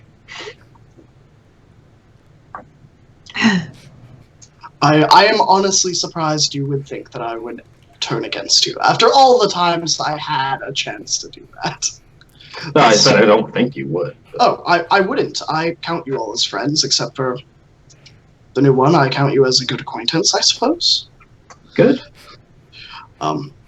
It's simply we have a habit of attracting trouble, and I'd rather be prepared and have something between me and enemies if that arises. I would love to just cruise by in the background and be like, yes, yes, their dicks are huge. Yes, yes. Keep walking.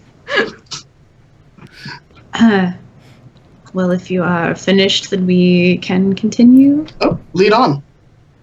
Sure. And then he starts walking, and you can see him kind of like looking around. He hasn't described the signs. I know you asked him at one point, but I think the conversation got interrupted, so he hasn't actually described what he's looking for necessarily. And as you sort of like approach the outskirts of the forest, which are not terribly far away, I'd say that's not a super long walk, but it may be an hour or so, it looks like. I'm really bad at maps, I'm going to be perfectly honest with you. So it just doesn't look very far away, we'll say, and you move quickly. So you start to, like, you see it in the distance, and he's keeping an eye out, and everybody go ahead and make a perception check for me. Found my one weakness. Barbarians weak at perception? No, never. I have a passive of 15, and I rolled an 11.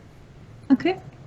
I got a passive of 23, and he Ooh. rolled a 16. Okay. and I think in this rolled case- I got a 21. Does that help? What did Kale roll? 23. Okay. In a non-combat situation, I'll definitely allow you to take your passive if this is something you're trained in. I'm not going to like take that away from you. That's the exact purpose of passive perception, in my opinion. So, so we'll go with one of them's 23, and the what did you have again, Kale? I'm so sorry. 23 also. Oh, also 23. Okay, I thought that, and I was like, nah, that can't be right. So if you made at least a 17, then you see him look around, and he fixates on a specific point, and as you kind of like follow his eye line, there's a slight ruffle of movement and a flash of like a golden-y, not golden, but like a yellowish kind of blondish figure looking, like off in the tree line. And he starts heading in that direction. Who be up there? Some kin, some signs. Must follow. Look, I not be knowing ye, but if you ain't being truthful, it's not gonna come out well for ye. We're gonna kill you with our huge dicks.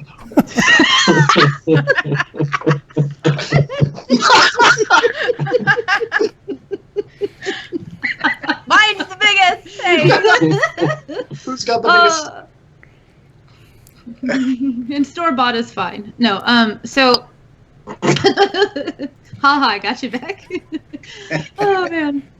So when you say this to him, Wampum, he nods.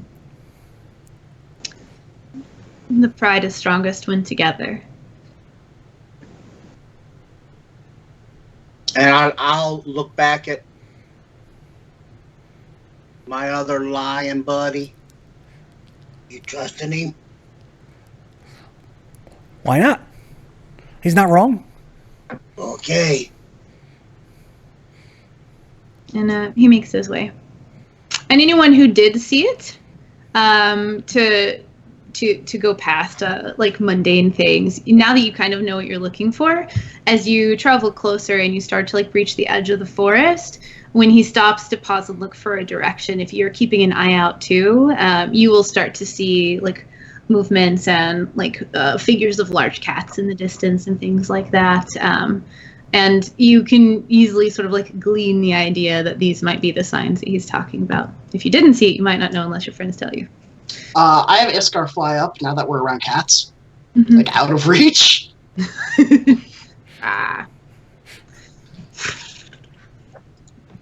How high do you want him to fly? Do you want him to like hop from branch to branch, circle a canopy? I think he'll probably be... I think I can have him within, like, 100 feet of me. So I think I'll have him fly up, like, 100 feet up above me. Like, maybe above the tree line. Okay.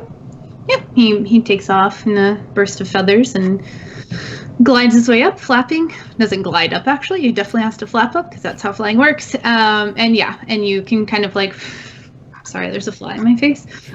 Distinctly feel his presence kind of like at the end of that tether that binds you. Not leaving it, obviously, but straining at the sort of edge. Yeah. The control that you have over him. Is there anything in particular you all are doing as you are proceeding on into the forest? Kill will have his globe, up, and he'll... I don't think he'd turn it on yet. He just got it, and it's just like floating near. Okay. Nos, did we give the potions that we got for Wampum to him? No, we have not. Wampum, we have potions for you, because we drank so many of yours that last fight there. I know how much... I know you like being big, so I got you one. Oh. And I got a superior for you, because I drink it. So I can get big. You can. I also got a potion of Snow Giant Strength, I think. Snow Giant. Ice, This was like 2 weeks ago. Ice Giant, Snow Giant? They're Ice frost giants, I giants. think. Frost giants, that's what it is. Yeah. Snow, Frost ice, giants. frost. I should know this. Could be a band's name. Yeah. But that can go to whoever. I don't really care. I also wanted to say, Wampum, I know what I did last fight that was wrong, and I won't do it again. I know you don't like. I know I deserved the beat up before, but I just want to let you know that it won't happen again. You scared me. Y'all scared me. That was not a good. If anybody dropped the ball on that one, that was definitely me. I like to think that I simply just ran out of spells, and then got paralyzed. I think you did great. Why, thank you. Anyway, thank you for the potions. Also, reserve plan. I know I can tell if Katya's not listening right now, but we can fill him in later. We all have this pouch that shares the same space as long as we're all within the same, a certain range of each other, right? I'm going to take this ring. I got this ring a long time ago. I stored a spell in it. It is a Raise Dead spell. When you attune to this ring, you can cast it 1 time to raise somebody from the dead who has been dead for 10 days or less.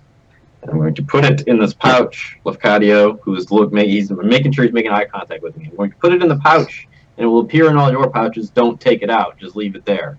Because I know he had issues dealing with that before. Whoa. What if both of you die? I'm saying, so I'm putting it in the pouch. All of us now have access to it because each of us has one of these pouches. So if one person survives a fight that everyone else dies in, they can get this ring out. It'll take them an hour to put it on and get used to how the magic works, but then they can raise one person from the dead 1 I time. reach into the pouch. Okay. Don't we need more than this to cast that spell? I think it's a powerful spell that requires like some sort of fuel or something. Yes, I expended the material components when I cast the spell into the ring. So you can just do that with this ring right here? Correct. That's pretty neat. Yep, please put it back in the pouch. Oh, And okay. do not take it out unless you need to raise somebody from the dead. Got it. Do you? Are you sure? I'm gonna slip the superior healing potion in the same pouch too. That's a good idea. Okay, so that's just emergencies only. Don't reach into the pouch unless there's an emergency, okay? Or you get really bored, I guess. I don't know. This may be Stuff. on the subject of that. Does anyone need something that grants them fire resistance? I still have my ring, actually. I do too, but I also have that P-Buffy. Mhm. And I know Nas got caught on fire and may not. I don't remember if we got her. That ring was back. like plate of fire.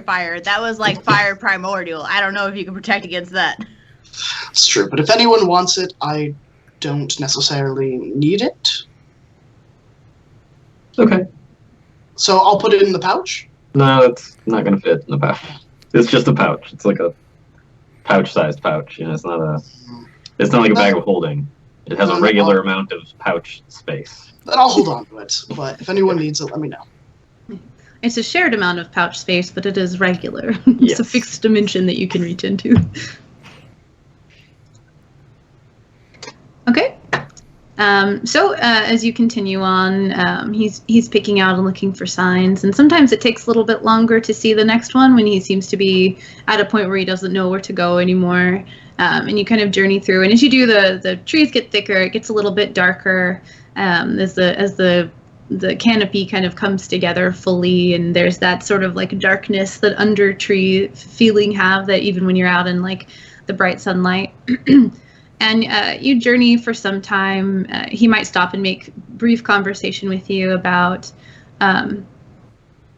what he hopes is going to happen. You know, I think that this is the moment, and we've all been waiting for, and I look forward to what comes next. And as he continues on, and I think this is a good time while we're on the journey to take our break, get up and stretch, get some water, etc., etc. Hello, we're back from break. I hope everyone got something to drink, hydrate, have some water. It's really important, especially if you're going to drink later because it's a holiday, or now because noon is fine, right? Look at all that water. I'm so proud of you. While I drink my coffee and don't drink water. Anyway, so jumping back in. Wampum, question for you. Did you share your encounter with Rosalind, whose name I need to write down now that I think about it? Yeah. Rosalind. Yeah. Okay. So everyone knows that they can keep an eye out for the specific plant that she described? Yes, I met an elf girl in town when I was buying me potions. She gave me a good deal, but she said that if I find this Queen's Aid plant, I think you elf type might know what that is. But if we find this, she can make us some more superior healing potions at somewhat of a discount. Should I roll a nature check to see if I know what plant he's specifically talking about? Yeah, sure. Go ahead. Should I also do that as well Sure, at the yeah. same time? Yeah, anyone who, especially if you're proficient in it. 21? 21. 8. Nice. 8. It's one of those things where, like, you're a very studious and learned person, Kale, even though your powers might have shifted slightly, but maybe botany wasn't necessarily like your specialty. Or in this case, that plant was one you missed. Nothing comes to mind. Towslin, however, despite being from a realm where perhaps this particular plant doesn't grow, you have heard of this. And it is definitely like widely praised for its restorative properties. It's very potent, and it's equally rare and typically grows in very shaded areas. It's it's characterized by having this sort of like curved dome of leaves over the top. So it's really easy to miss as well because the bell-shaped blossom that is like this sort of like, it's like an off-white kind of mother of pearl sort of color. It has that kind of like shine to it if the light catches it. It's easy to miss because that's kind of hidden under that. Okay. Is it... I don't know if Tasman would know whether it expires quickly or the healing properties degrade once being picked. I'm not sure if Tasman would know if there's a way to preserve it, or... Because we kind of bounce around, he doesn't... That's true. So it's as hardy as most picked plants. If too long of a time passes, or if it's kept in a place where it gets crumpled up and mashed all around, then whatever's left of it might be diminished. But if you put it in a glass of water, it should be fine. So, you know. Okay. I'll convey all that to the party, so they know at least what to look for. Okay. He communicates that. You feel like you have a reasonable idea of what you might be like keeping an eye out for should you come across something like this. Knowing that this is a thing that you're looking for now, if you would like to keep an eye on that while you're proceeding, go ahead and do make me a perception check. 20.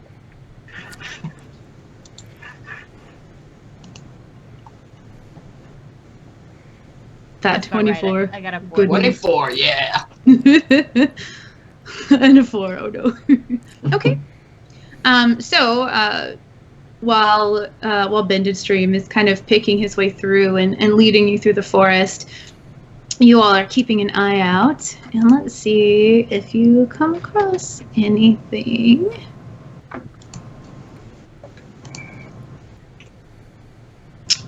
So, you're both keeping an eye out. You've had this this talk about it. Taslan has filled you all in. So now you're looking around, but you're not really finding anything. There are lots of plants that have leaves on them, and sometimes the top looks rounded. And I'm looking up is my primary problem. Oh no. Okay. And after you've been traveling for about 30 minutes, deeply into the forest, picking your way through, there aren't any. I know most of your multi-classes. Is anyone any ranger at all? No, right? Okay, I didn't think so. So it is a bit difficult. There's thick underbrush, and there are great tree roots and things you have to climb over, and so you're slightly slowed, but you're also kind of picking your way through and heading a specific direction. So it's not the most expedient of travel. The good thing about that, though, is that you do have time to kind of keep your eyes peeled, and so about the same time. Taslan and it was Kale who rolled. You rolled 20, yeah. So as the two of you are keeping an eye out for this, you see as you're all climbing over this kind of big gnarled tree root that's growing half out of the ground, and you're moving around and over it, and not at the base of the tree, but maybe within 10 feet on the other side of this large tree with this dense canopy, and it's in the sort of not dim actual dim light, but dimmer light that the canopy of leaves provides. You do see amidst some tall grass and the shrubs and stuff that are growing, this sort of big frondy looking leaves, and there you can see what looks like a curve to the side.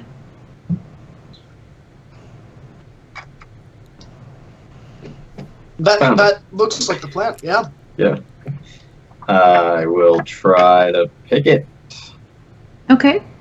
I will assist if he needs it. All right. You can go ahead and make a nature check with advantage. Sure.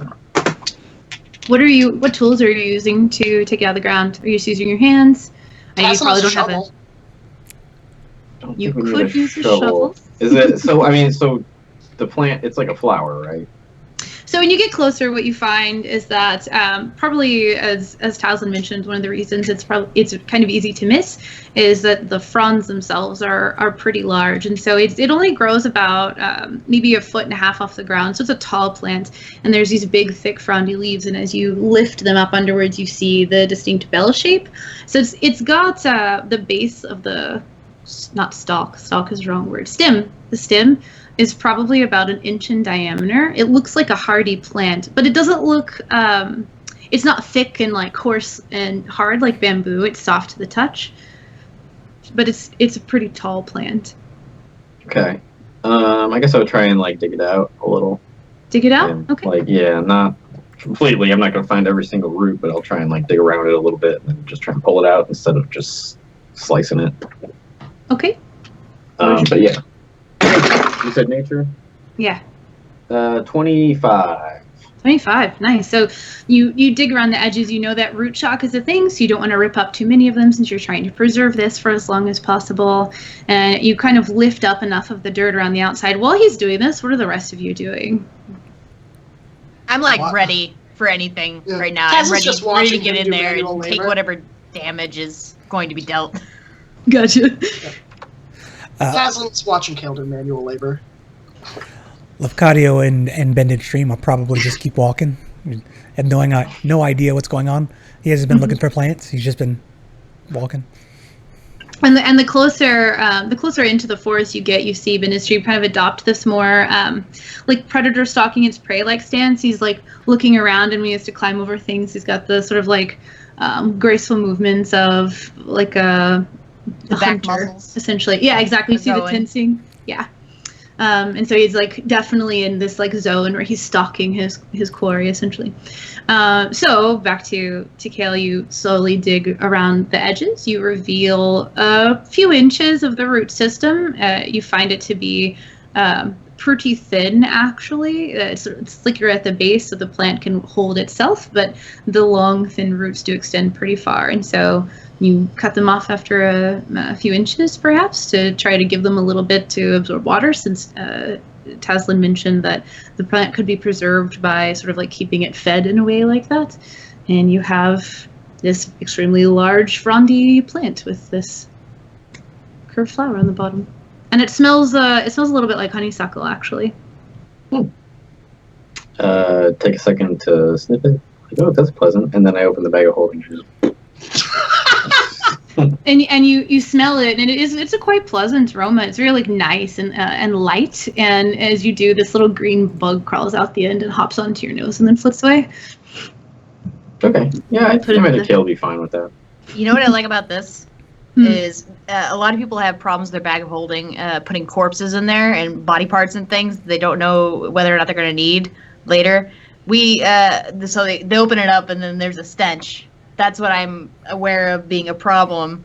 We're going to have the opposite problem. It's going to be great. Yeah, I think don't bags of holding have like not a slower passage of time, but things are like slightly preserved in there? Not necessarily. No? Not necessarily. Up to your discretion. That That's would fair. be a bag of colding. Bag of colding? Yes. Yes. I think there is a precedent for that in the D&D world. There I is don't know indeed. if that would... yeah. Not yeah, this one, so- though. No, exactly. On a different plane of existence 100% original. altogether. Yeah. Came up with Never that on heard the of spot. that before. I love it. Okay, so that's my fridge. So you've put the plant in the bag, and you all notice that Bended Stream and Lafcadio are kind of a ways away from you at this point. They're not out of view. It's easy to catch up with them, but they have obviously continued on, very intent on their path. We've kind of taken this curve to retrieve this plant. I jogged to catch up. Yeah, I guess. Yeah. Pick both of them up. I'm Yeah, like, that's my Taslin was gonna like wait and be like Choo-choo. wait for Nos to grab it. I love that we've just established that Nos is basically Taslin's like handler at this point. Like, I got you, let's go. I'm everybody's handler, honestly. It just depends on who's around the That's time. Taslin's definitely the most cat-like. It's just like, all right. Surprisingly. My life now. I don't know how Lafcadio should feel about that. Anyway, so yeah, you easily catch up. They were intent on their path, but they weren't obviously at any kind of like an unreachable distance. As you travel through, you do start to like the sounds of the forest come alive, and there are crickets chirping in this sort of like shady area. There are small woodland creatures rushing in and out of bushes, and there are like squirrels that are going up and down tree trunks, and there are animals that you can hear on the periphery as well. The movements of larger animals that wouldn't typically approach what looks like a threatening entity, but you can hear their presence as they rush off or as they stop what they're doing and watch and kind of try to hide themselves. And after about an hour to an hour and a half of traveling, Vintage Dream stops in his steps, bolts upright, and looks around him. If there's anything you would have liked to have been doing in that time, let me know now. I walk right into his back because I wasn't looking at where he was going. I was just... Sorry, mate. Wampum has been keeping a dead bead on him the whole time. Okay. Are you like gauging his movements, like you would like to make an insight check, or more just like keeping an eye on where he's going? Trying to get I guess an insight check, trying to get more of a idea of what he's doing. Why are we following him?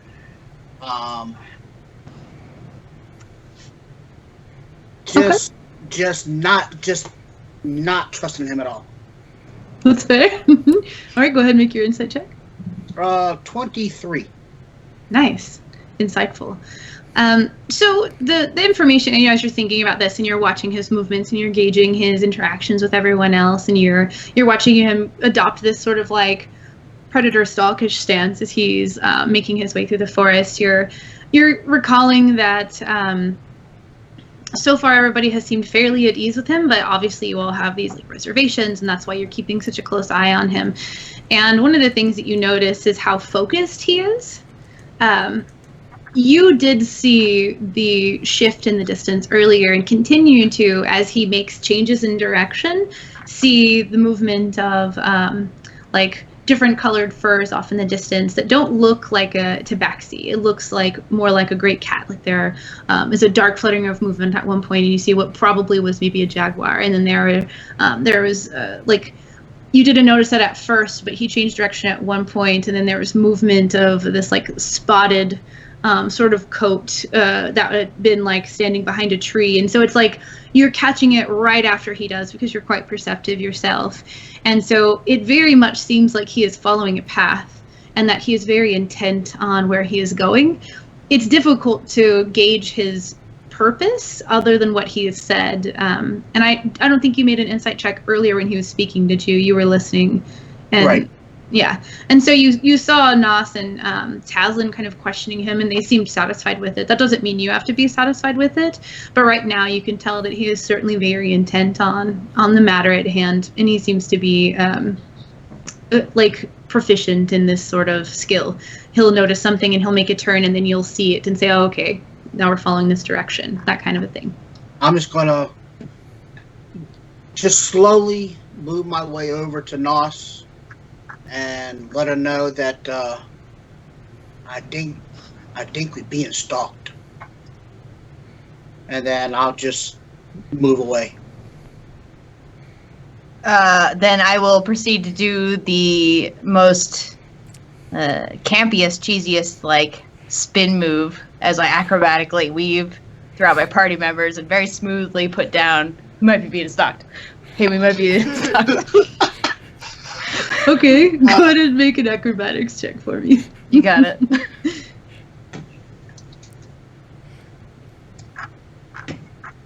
What were you going to say? Oh, I was gonna say, are their tails like upright, like like when cats are like, "Oh"? Are you asking about Livcadio and Bended Stream, or you? Bended Stream. Okay. Yeah. So you know how when a cat is doing its like getting like its calibrating thing, yeah. You'll get a little bit of like a flick, and then when he notices what he's looking for, there's more of like it's like not tucking away, but it'll like lay down flat, like he's holding it very still, so he's not just like hitting tree branches and making a bunch of noise as he's going. I want to prestidigitate, like right after he does a flick, that a little firework like shoots off from his tail, like right behind him. Let me see if he notices, because he's pretty intent on what he's doing. I think I'm just gonna roll actual dice because the dice roller is taking a really long time. He doesn't seem to notice. Oh, good. I rolled equally terribly on roll 20. So yes, he like you see the perk of an ear after you do it, like it was a sound that was absorbed. But he continued on his path when this was done. All right, Tazin will nod to himself and turn himself invisible with his ring of invisibility and just keep going. Nice.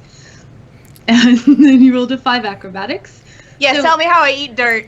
I mean, it's a 5. It's not you didn't like critically fail or Well, I anything mean, it's like natural that. 2. That's one above critically failing. That's true. Certainly wasn't graceful.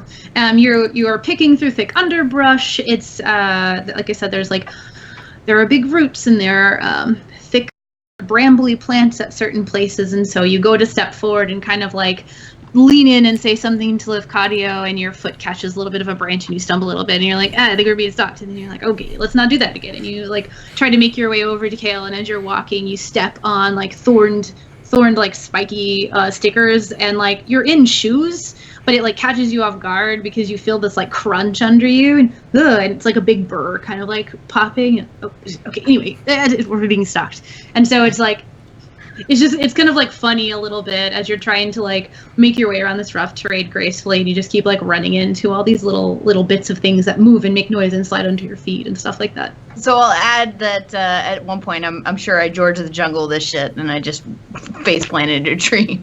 Okay. Okay. Kale, we're being sucked.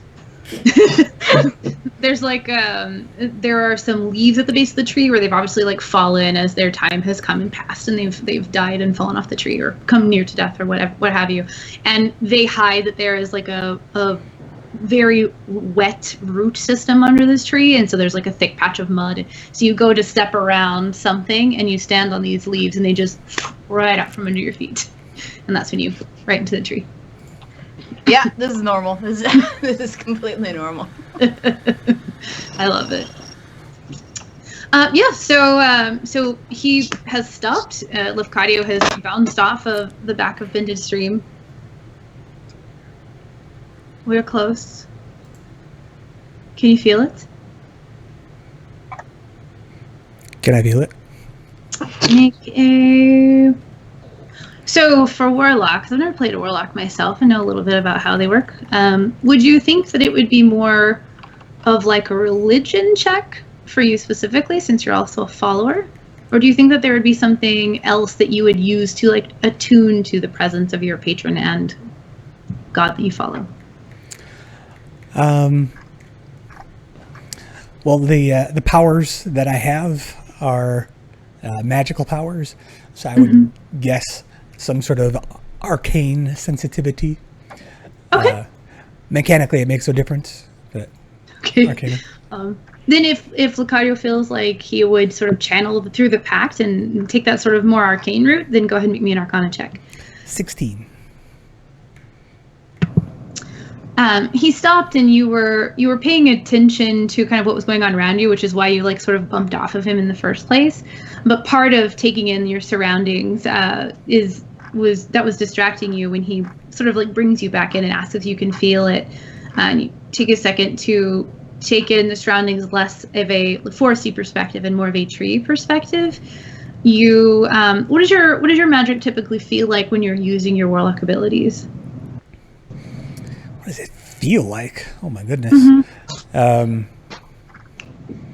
you feel like a tether to another plane? Do you feel like every time you call upon power, there's like a surge of energy that you know doesn't come from you? Something along those lines. I feel like my skin is kind of like on fire, and then because I have fur, it's kind of like goosebumps, so I get a little puffy when I cast a spell. Okay. So that sensation that you have with this this sort of like burning skin sensation, like there's like a brief feeling of that, and you normally only feel it when you're actively channeling something. So it takes you focusing on it, and instead of it being like a painful burn, it's more like a warm glow, almost like if you've ever taken niacin. It's like a supplement that can clean your blood in some other way. It helps with that, and something that used to happen with niacin, it was called the niacin flush, and it was just like a warm feeling that would pass over your skin, and you might even turn a little bit red. Obviously you at first, so no one could see that, but it's like this warm feeling that passes over you. when you're like really concentrating on whether or not you feel anything in this area. Yeah, now that you mention it, I do feel a little something. I can't take you any further. I can proceed with you, but the path here has to be determined by you. All right. And we're looking for a shrine. Is that right? And I presume a shrine to Lord Firemane? Or is it some other deity whose shrine is in danger? It is to Lord Firemane. Very well. I'll see what I can do. So I'll take one step forward and just send my senses out to see if I get any vibes. Okay. So as you step forward, it's almost like if you've ever played the game Hot and Cold. You step forward and you're kind of like taking in your surroundings and trying to figure out like what it is you're looking for. You don't really know. And as you sort of like turn and shift, you can feel that sort of warmth like pass over you almost. And you are able to pick out the direction where it seems to be in front of you based on your previous Arcana check. So yes, like the Princess Bride and the sword in front of me. Dowsing rod, yeah. Exactly. I love it. So you what is everybody else doing? Well, like this very interesting conversation is happening, and you have this like sort of like dowsing rod kind of like look about Lucario. I'm gonna ask the Bended Stream, like, can anybody go with him, or is this something he has to do himself? I think you should be able to go if you are in his company. Are you not his pride? I suppose it's up to him to answer more than us, but I also suppose I could just find out, and Kale will just step in. Yeah. It's as you both step forward, so you felt this first, Lafcadio, and you'll feel this as you kind of like take a few steps as well, Kale. It's almost like there was a palpable force, like have you ever seen Stargate? No, I have not. Okay, so there are these like rings that fill with what looks like water, and they push through them and it transports them to another place. Not that you feel like you're being transported necessarily, because you walk and everything still looks like it did around you, but it's almost as if there was something unseen that had a bit of resistance to it, and if you push, you pass through it, and there's just this feeling of something like sliding over you. Ick. Okay. But then it just, like, the pressure just goes away eventually. Mm-hmm. Well, Lafcadio, that seemed to work, so... Huh? What? Hello, I'm here also. And it wasn't as palpable of a feeling for you, Lafcadio. It was more like you passed through what you recognized was some kind of like force of power, but it was very easy for you. It almost felt like it was just warmer for a moment. I'll motion for everyone else to come. Invisible Taslin and the 4 Skelly boys will follow. I forgot about your skeleton. I love it. Yeah, so you take a few steps forward, and this sort of like hesitation, or maybe not hesitation, I don't know. Tell me, Kale, did you hesitate when you felt this like palpable sense, or did you push through like Probably I am on a briefly. mission? Mm-hmm. Yeah, like, he feels something and he just stops and tests it out for like a second, and then he just keeps going. Yeah. So you all saw this, like you're paying attention to what's going on, obviously, and so you approach and you reach the sort of like zone that Kale and Lafcadio has just sort of passed, and you feel this like push, a very gentle like, pressure against your skin. And if I keep going, does it go away? You feel like you're pushing through it, but it doesn't seem to harm you in any way. And you walk out the other side. Okay. And the skeletons follow and stop and proceed as well. Well, age before beauty. No, Taslin shoots her a dark look. what is She can't your... see it because she's invincible. Alright. I'll just shake and just I'll do the eye thing. Like, and I'll walk in. He Okay. admitted I was prettier than him. Ah! Jump through. Yeah, as you step forward, you feel this sort of like palpable like pressure against you, and if you continue to step, you find yourself able to proceed through it. And then Nas, did you walk at the same time, or did you just follow him immediately? After he conceded that I was prettier than him, yes, I did follow. Okay, so Only same. You have this sense of like, obviously you have passed through something. You don't necessarily know what it was unless you would like to try to figure that out. This is But, nothing. I'm used to being like, if you haven't been in a fight before, it doesn't feel good. It feels like being in a car accident, honestly. So this is downright soothing compared to what I am used to physically. That's fair. I almost was going to ask your strength score. I was like, I don't even know if Nas and Wampum would necessarily feel it as much. Yeah, almost an inhuman. Yeah, being the hardy individuals that they are. Yeah, so you have passed through, and Vintage Dream hesitates for just a moment, looking like curious but hesitant, and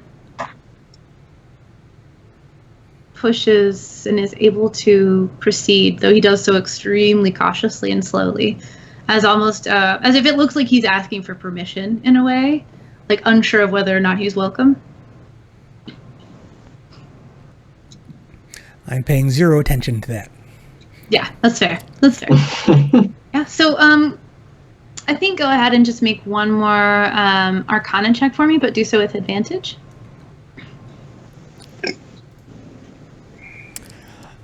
15. All right. So one thing that you all notice is you take a few steps forward and you're following Lefkadio as he seems to be really focused on something and is walking and stopping and shifting directions with this kind of like divination-y looking sense of where he's going. You feel that the temperature gets warmer and the air around you feels slightly more humid. It's a definite difference from 10 feet back. It didn't happen immediately when you passed through whatever this barrier was, but it definitely was a sensation that came over you as you took 10 feet, 15 feet worth of movement forward. It's just like a noticeable change in the atmosphere. There are different nature-y sounds here. You hear the cawing of birds that you didn't hear before. There's less rustling of small creatures. And more birds, I guess, in the area would be the best way to describe it. Really, just different nature sounds, fewer crickets, that kind of thing. Yeah. So, notes. So you proceed forward. You feel very confident that you have established some type of connection, way to proceed forward, and it doesn't seem like you're losing the sense of direction at any point of Cadio. And Biddenstream is following everyone. For anyone watching him, he is at the end, and he is following at the same pace that you are, but he is sort of taking in the surroundings at this point, no longer being the tracker, the stalker. It's more of like a sense of wonderment almost, as the shift in the air happens, and you all kind of feel it at the same time, and you can see him close his eyes, and he's just really taking in the environment around him. So he's sticking with you, but he's no longer concerned with what you were doing before. Yes. When we went through the little border of this area, would Tazin get the sense that they may have shifted from the material plane? Make an Arcana check. Would that be Arcana or History? You travel between planes a lot. Yeah. Whichever you think, based on your historical knowledge of what that feels Probably like. Arcana. Okay. I was I figure Arcana is nicer for wizards. I don't know though. Maybe a really good history. I can see Arcana, History, or Religion being used. 28? 28. You have traveled between planes a lot. You have the control of traveling between planes. This doesn't feel like traveling between planes. Okay. Given the score of that Arcana check, I will say that what you passed through earlier, obviously that had some sort of power to it. It didn't feel arcane in nature. I know it's with an Arcana check, it would be difficult to necessarily sense the specific school of magic, but there is a definite different feel between arcane magic and divine magic, and this did not feel arcane. This felt much more of that natural sort of divine sense that magic gets when it's sort of like gentle and comes from like the life around it rather than being like summoned forth with this kind of like crackling energy type of thing. Okay. If I notice that Bendage Dream has joined us and he is no longer in the mode that he was and he's switched gears somehow to being childlike wonder, I will offer my hand, and so that he can grab it and feel like one of us and feel like he's welcomed and attached. It takes him a minute to notice that you have like offered this as a gesture because he's taking in the surroundings and kind of sniffing the air, and he stops and he looks.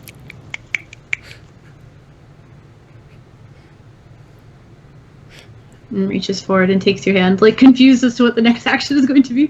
Yay! Okay, let's go. Skip along with him. I love Yep. it. So he's like, it's almost like you're not pulling him, like having to yank him at all, but he's so like taking in his surroundings, and he keeps like smelling the air, and his ears will flick, and like shake his like, is it a mane? Is it a mane for a lioness tabaxi? Like a mane? Okay. I was like, I don't know if it's just your hair. He's like shaking it a little bit as like he'll sniff and he'll like experience something you can tell palpably, and just kind of like maybe like there's like a shiver or something running through him as he's like reacting to this. You know how I'm gonna be tapping on possible copyright infringement here, but you know in Lion King, in the Hakuna Matata song in the middle, where Simba has like a mohawk going on? Yeah. That's how I imagine this guy. This essentially is how he looks. I'm trying to think of the image of that. Go ahead. I think that's covered under fair use. Fair use. Perfect. Good to know. Lawyered. So, after a short time, as you proceed on your path, and you're getting this sort of like warm sense, like pulling you in a specific direction, Lafcadio, everyone else is noticing that the temperature does rise. It doesn't get to like an uncomfortable point. You're not nearing some sort of like terrible source of flame, but it's like shifting from what would be a cool day to a very warm day, like you might in the desert as the sun rises or something like that. But it's definitely getting warmer and more humid as you proceed on. And it takes about probably 30 minutes as you're sort of like divining your way to what you feel like is calling you forth, Lafcadio, and you see kind of like a light in the distance, not a natural light. It's like a parting of the trees. Like they're thinner, the canopy isn't quite as thick. Although this vegetation is starting to look slightly different, and the trees look, I'm bad at the difference between deciduous and the other types of trees, but they shift from more cold climate trees to warmer climate trees with different shapes of leaves and such things. There is like clearly up ahead, there is an area where there are fewer, or there is more light in that area in general. It looks like sunlight, just like naturally illuminating the zone. And you feel the draw there. Sorry, I don't know. This little fly won't bother. It's not bothering me right now. Anyway, I'll try to ignore it. And so you see that up ahead. Is everyone else kind of like hanging back and just like following him, or is anyone trying to like stay next to him and like match his movements? Like, what are you all doing as you're following him over the course of this like 30 minutes or so? I think Taz is just bumbling his way along. That's fair. You don't Yeah, have to do definitely. anything special. He definitely tries to stay close to look kind of like about the same distance. Same. Where is pride? And I've got broken. Pulling midstream, broken river midstream. I love it. Yeah, perfect. So you, I think everyone's passive perception, except perhaps maybe Nasa's, was high enough that you naturally, just as you're progressing, you'll kind of see that lighter. What is your passive, Nas? Oh, 10. 10. Yeah, I think you're too into what this like making sure midstream feels. I'm focused on Bendage Stream, making sure he's having a good time and he feels like part of the crew right now. Yeah. Oh, coniferous to deciduous. Thank you, Full. That's the switch of tree types. So everyone else kind of notices about the same time that there's obviously this sort of like area up ahead that's it's not very far. It's maybe like 50 feet away, where it seems like the canopy must be a little bit broken, and there's kind of like a lighter area. How do you proceed, Lafcadio? Well, I just keep on walking until I come across a shrine. Okay. As you proceed forward, and the trees start to thin above you, and the sort of vision around you is lighter. Like I said, it wasn't dark enough to like affect you, or you need like dark vision or anything. Just like the natural shade that comes with the canopy of trees, sort of like slowly lightens. And as you all move forward, you see that there is sort of like a clearing almost. There's a face of a rock behind it, where there's this like structure that obviously is like plateauish on the top. It's not incredibly tall, maybe like 15 or 20 feet. But in front of that, there is almost what seems to be sort of a stone dais of sorts. And there's another layer to it, maybe only like 2 or 3 feet. There's like a 60-foot-ish wide sort of like flat area of ground, and then another sort of like a gentle incline in the middle where the sides have more of like a barrier to them. Like I said, it's only 3 feet or so. And the ground below that. So it's like almost like a little bit like tiered in a way. Like it looks naturally occurring, but there are these sort of like steps, you might say, like ahead of you in this sort of like stone structure in the middle. So back in Lafcadio's home, the Pride of Nobanian was really the only religious organization around. Would this stone structure and dais look familiar to what he encountered in his childhood, or is this something completely different? This looks like the sort of place that in the culture that you came from, and in the like stories of the religious practice and of the old days, and of the parables you heard and things like that, there were often meeting places that were structured like this, so that somebody could be elevated to speak, be it a priest or an elder or something along those lines. So it looks very much like the sort of like general form of something that would seem pretty commonplace. Like instead of having stadium seating, it's more of like a raised platform in the middle, and it's all very naturey and outside. And this fly is gonna kill me. I'm sorry, so sorry. It's very like naturey and inviting and natural. It makes you feel like connected to the earth and to each other, rather than being like an official meeting place where there's like a caste system or anything like that, if that makes sense. I think the fly helps with immersion in this case. Thank you. I think I talk a lot with my hands anyway, so really I just need to start like batting it away without like me acknowledging that that's what I'm doing. So. Right. Well, I don't like have a sense of reverence or anything like that. It just it looks like a meeting place. So I proceed towards the stone dais. Okay. It's probably about, let's see, 10, 20, 30, it's probably about 60 feet back set off. And essentially, it's like a gentle slope that you can just easily walk up in the middle, where these sort of like tiered areas are, and the ground like drops more suddenly on the outside. So you're able to easily walk up that slope. What is everybody else doing? Right beside him. Mm-hmm. Yep. Yeah. Wampum's going to veer to the left as he comes in, just to keep an eye out behind him, beside him. Do you stay on the lower sort of tier, or the like middle one that the dais is sitting on? Still probably on the middle. Okay. And as you move forward, Nas, when you cross over the sort of like raised, the gentle slope that allows you to move up into the second area, there's a slight tug as Bended Stream stops and looks a little hesitant, like he isn't sure he should proceed. But Look, if you're just yanking him along, he'll have no choice. I'll turn back to him. Instead of yanking him along, I'm trying to persuade him. Say, from what I understand, Lord Firemane, a Banyan, from working with Lafcadio throughout this past year. Has it been a whole year? I don't know. I was dead.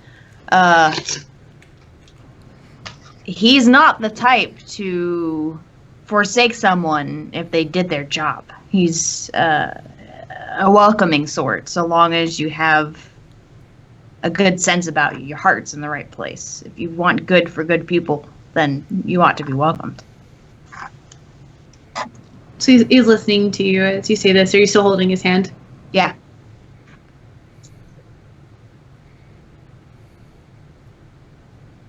I'm unsure if this is for me, but we shall find out. It's not for me either. if it's going to be for anyone, it's for Lafcadio. But as his pride, blah. As Nobanian's pride, blah. Come on. Yeah. So he hesitantly takes a few steps forward and follows wherever you generally kind of like slowly guide him towards. And you stand there for a moment, and Lafcadio, it's almost as if you're like, okay, I'm here. And there's this like moment that passes that's sort of like empty. It's a corporeal emptiness though, where everybody's expecting something to happen, and silence for just a few moments. And then you realize that it is completely silent. All of the sounds of the forest have stopped. You no longer hear the wind in the trees. You no longer hear birds calling out to each other and the songs of various creatures in the forest. It is completely silent. So Lafcadio is very nervous at this moment because he was going through the motions, and he wasn't sure if maybe it was just confirmation bias that he suddenly felt what he was supposed to feel at the right time. But now where there was actually a shrine, and it seems that this guy's story is legitimate. He's like, well, the Banyan didn't contact me, so why didn't he do that? So the pause is very pregnant. Mm-hmm. I was going to use the word pregnant. Good choice. And Wampum, you said you're keeping an eye out, like on your surroundings, right? Yes, I'm not trusting this place at all. Okay, go ahead and make a perception check.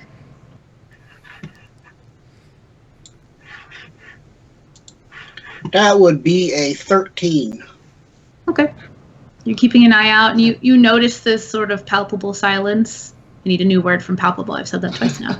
You notice this this silence kind of take on the surroundings, and you glance over at everyone else maybe, and nobody else seems to be stirring necessarily. So it's just kind of something that you take in as you're like scanning the area, basically.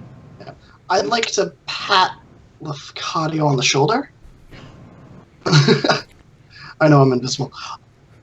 Perhaps he wants you to go up on the, is it a dais? Dais. Oh, is it dais? And speak to him there. I've heard it both ways. Yeah. I don't actually know.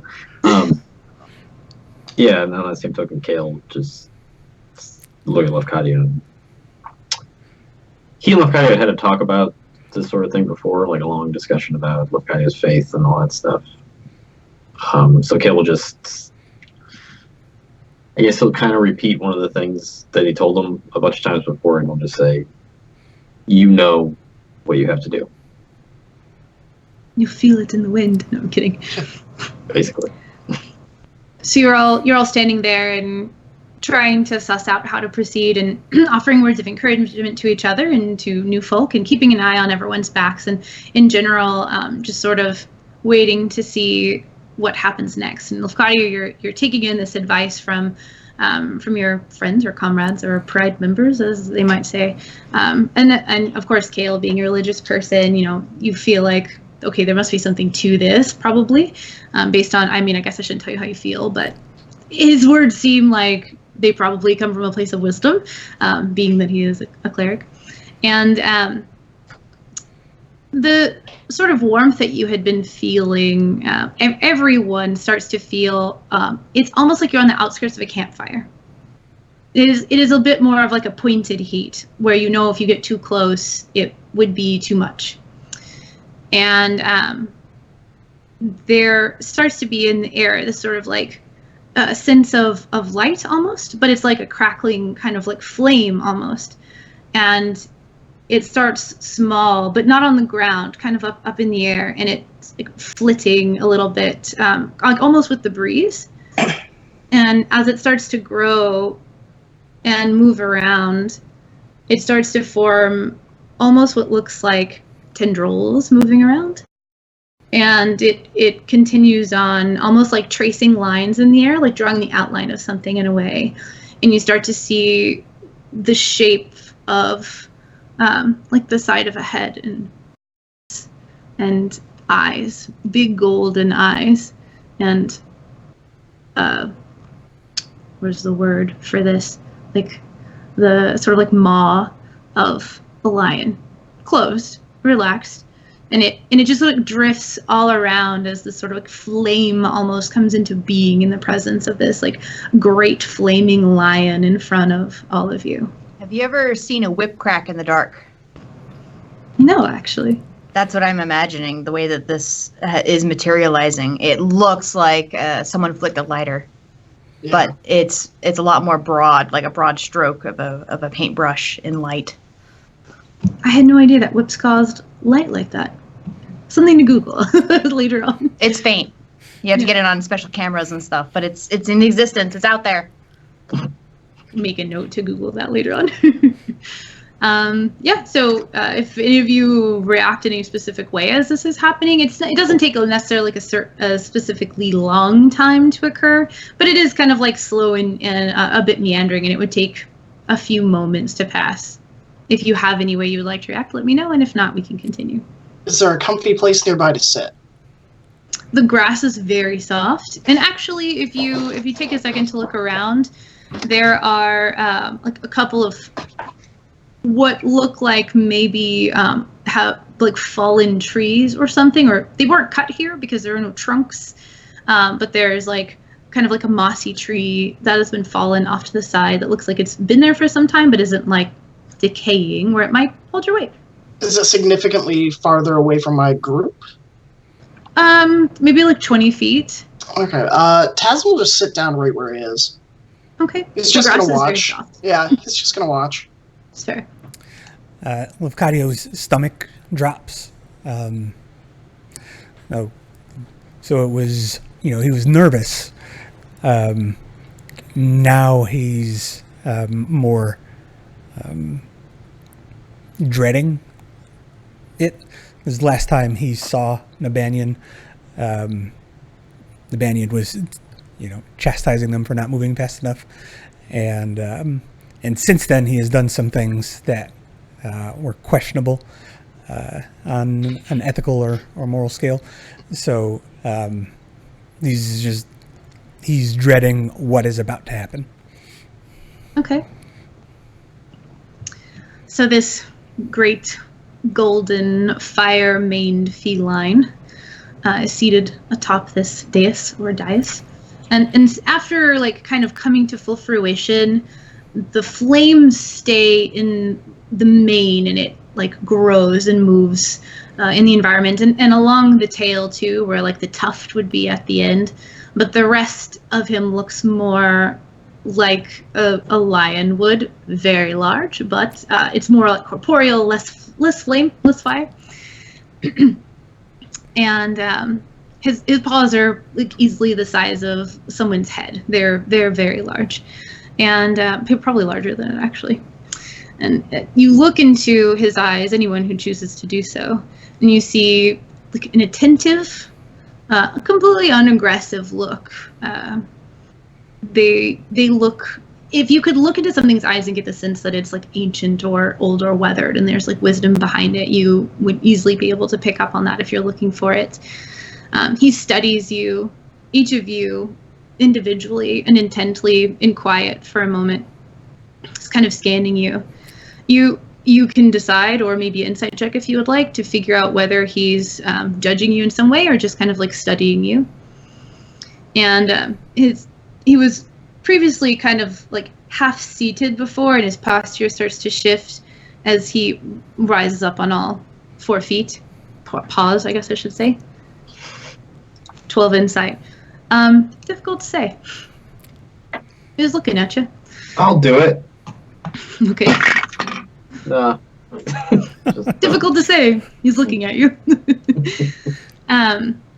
His emotions are very fluid. Like that, sort of like the phrase "cat-like grace" is almost like undeserving of the sort of like tense and release of these types of muscles as he just moves naturally. For a lesser beast, you might call it slinking as he moves, but he's just so like great and like emanating the sense of power that it doesn't look. It almost looks like there's intent behind it that he can't even help. That it's like this overbearing presence. Can I attempt to diffuse the weight of the situation by strolling right up and being like, yo, homie, what's up? And attempt to, like, get him to fist bump me? Yeah, you can do whatever you would like. What do you say to this flaming lion as you approach? Well, if he is Novanyan, who I believe he is to be in this moment, he will know full well that I am a daughter of Timora! And so he knows where I stand. So it's very much going to be like the side of good meeting up and teaming up again. Okay.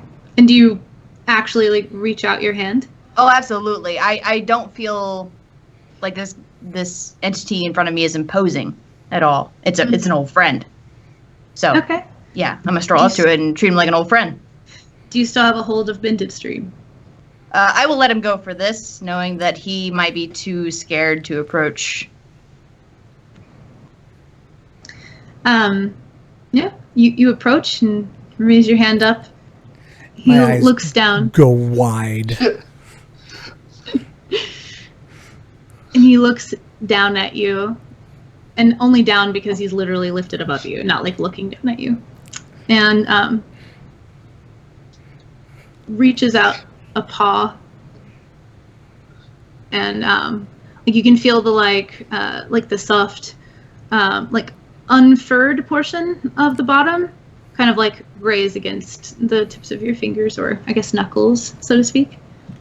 Oh, are we feeling proud today? I'll keep that quiet though. It's just between us.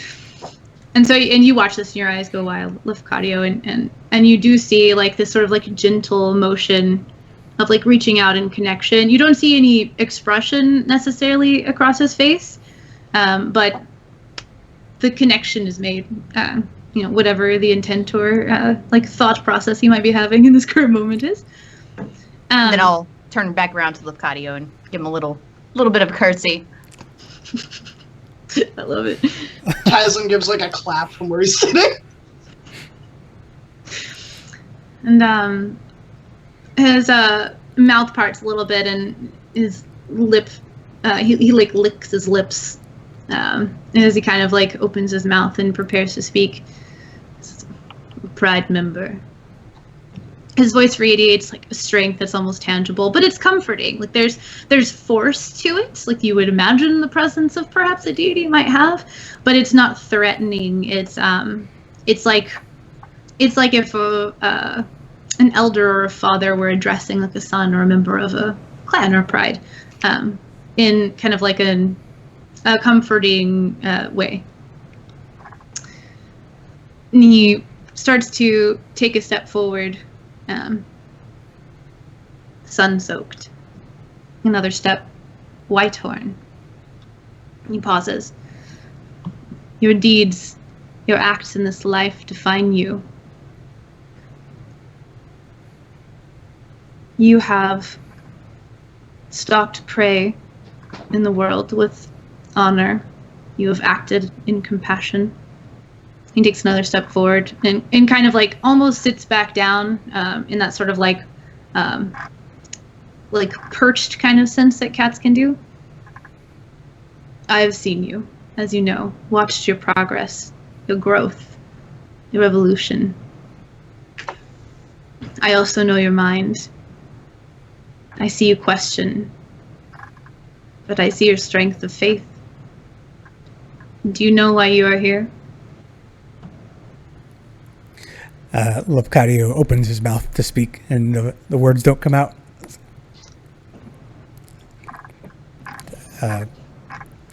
Lord Firemane, your servant over there, he indicated that this would be a place of. So, no, Lafcadio is a very smooth talker, but he's very non-smooth right now. He says, why I should come here and come to this shrine, and that's what I did.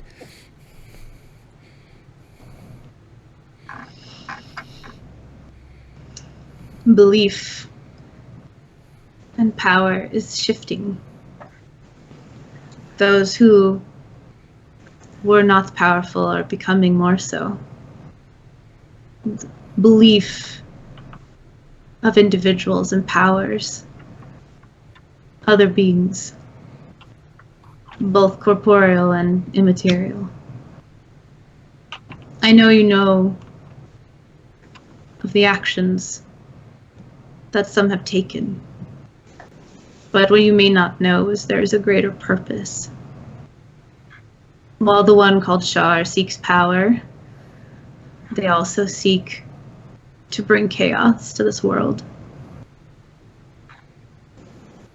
Do you know about the Divine Gate? Question for Lafcadio out of character. Not as this line, I'm definitely trying not to look like Aslan. Like the general concept of like the gods being held back by like from entering the mortal plane very easily because of this like separation, I guess is the best way to describe it. Carl is familiar with Io and him saying stop meddling, that sort of thing. Mm-hmm. Okay. But does Lafcadio know, I should say? Absolutely not. Okay. There are forces. There are rules. Some entities are held at bay by the power of other, such as I. And when the powers holding the darker entities are weakened, the will to keep them from descending upon this plane and the others is weakened. Your work is very important, perhaps more so than you realize. If Shah is to succeed, gods may walk the earth freely, both for good and evil. There is balance for a reason. And if the balance is upset, it could damage the plane of mortals beyond repair. Shar must be stopped. She needs time. So you have time. Not much. And you will need help.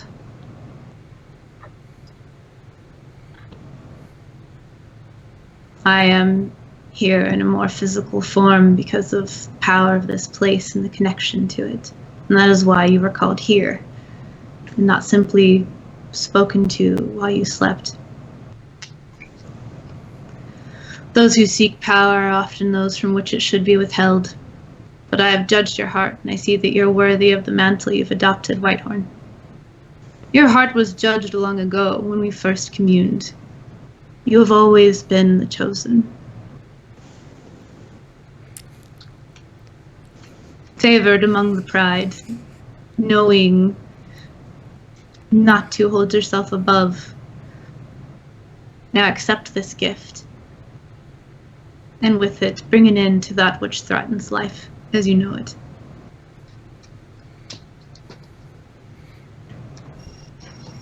And he's looking down at you. And he's taking steps forward, so he's closer to you than he was before, and he just looks like he's waiting.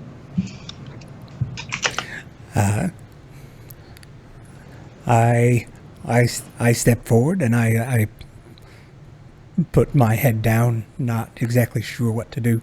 He wants me to accept something, so I'll wait and see what happens. You put your head down, and the rest of you are watching because your heads are not down. If you would like to do anything, let me know at any time. You can stop me. Don't worry about pausing the narrative. Thumbs up in the background. Got it. You all see the head slowly start to move down, and as this giant face of a lion leans down towards Lefkadio, you see the flames grow brightly and almost like start flowing forward towards him. And as they do, and they kind of like wash over Lefkadio, you feel warmth, definitely, and it's like a strong feeling, but it's not painful in any way. Obviously, it's not trying to hurt you. I should say obviously. You are able to deduce that he's not intending to hurt you because this is not uncomfortable. Tell me about the armor that Lefkadio wears. What does it look like? So Lefkadio wears just it's +1 studded leather armor, but he has the Mask of Many Faces invocation, so he'll often decorate it so as to be appear as if he's in full plate, because he learned a while ago that certain enemies go after the enemies who look weak, and other enemies go after the ones who look the most dangerous. So if he looked like he was heavily armored but didn't have any weapons, he wouldn't be a primary target. So he often will make it appear as if he has full plate armor, but he's wearing +1 stud leather. Okay. As you feel this like warmth sort of washing over you, are your weapons are out, like easily accessible currently as well? Okay. You all see him not like completely surrounded, but definitely have this like, if you've ever watched through a flickering fire and you can see on the other side that sort of like waviness of the vision, I guess. And you all can feel the warmth, but again, it's not like threatening in any way. And it looks as though the net at your side lights on fire. It has this sort of like sense of flame trailing down it, but you don't see smoke of any kind. And you feel the warmth sort of swirling around the side of your arm and almost come into like a corporeal form in a way. And just a simple band like appears around your wrist. If you have like loose clothing on or anything, it's actually under that. So you can feel it, but maybe not everyone can see it exactly. And the fire kind of curls back up in on itself and flicks back and returns to this sort of like flaming wavy mane behind him. And your net looks fine, and you feel something on your wrist. And he sits looking at you. I look at my wrist. Thank you, Lord Firemane. And I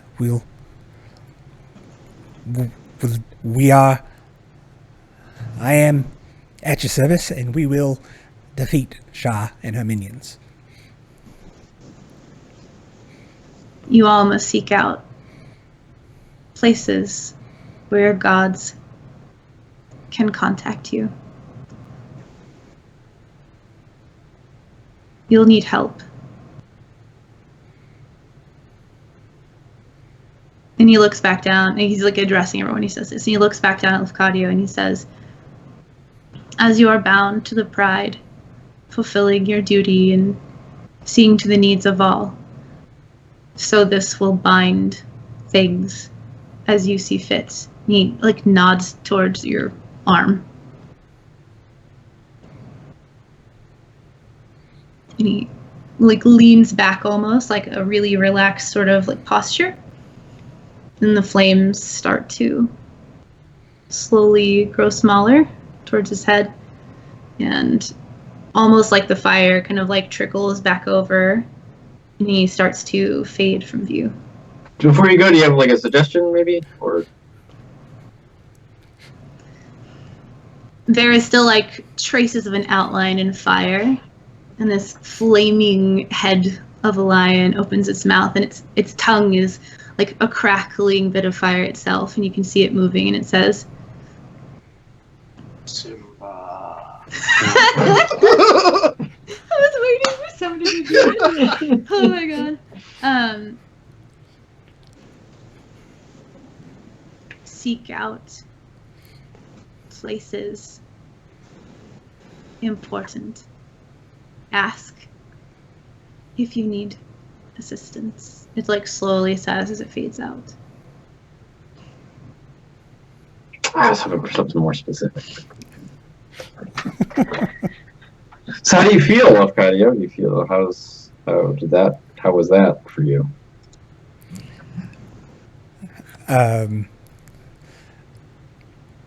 So Lafcadio's face is just like frozen, with a 1,000-yard stare, and he just starts walking down the dais. That's it. Well, all that made absolutely no sense. Taz and all four skeletons are just clapping as he walks down. I'm trying to like bones clapping. Yeah, like clack, clack, clack, clack, clack, clack. Yeah. How's Bended's dream?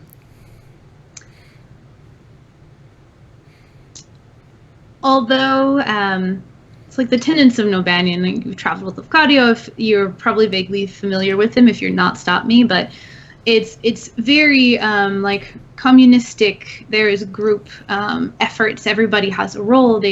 Everyone is stronger when they are together. And so it's not the sort of like fear that you might expect, but you're still in the presence of a divine being. And it's like when cat's eyes get watery and the like corners kind of like have that like leaky mark. It's like almost like he probably was like overcome a little bit and like wept slightly, just because of the like having the opportunity to be truly in the presence of. Yeah. All right. I'm gonna see Lafcadio doing 1,000-yard stare, walking, and I'm like, all right, putting a pin in that. You, Bended's dream. Good job. I'll take his hands and say, good job. You have succeeded in your quest. Is it everything you hoped it would be? I have fulfilled my purpose. Well, I mean, like, you've got further purpose now, and that is to live the rest like of your showing life. us out of the forest. That too, but also living the rest of your life for sure. Yes, of course. As she says, like living the rest of your life. Of course, just there are many of us looking. I did not think it would be me. No one ever does think it's them. Just if it's a rare occurrence, yeah, you're the rare one. Congratulations. And he's like pondering this information. He's got like a lot to take in. He's still able to communicate, but nodding. You want to just hop on my back and ponder the meaning of your existence on my back while we go? Like the ear kind of flicks, like, huh? I suppose. I'll get down. Look. All right. Curls up. I think it's like a full-size tabaxi. I don't know how exactly you would want him to sit on you. Do you want him to like chicken style, like sitting on your shoulders type No. of thing? Or more like... He would be on the back where I'd have my elbows, crooks of my elbows, and the crooks of his knees. Okay, That's like a nice and piggyback secure. type of... Yeah. Yeah. Okay. Yeah. Good cat perching. All right. And they're gonna be dangly too. Like their feet are probably going to go past my knees. But we'll be going like this from now on. I love it. He's like so overcome. He's like, sure, yeah, let's do it. Okay, what were you gonna say? Lafcadio just gets a few feet away from the clearing and everything, and then just plops down on his butt, just sits down, and just.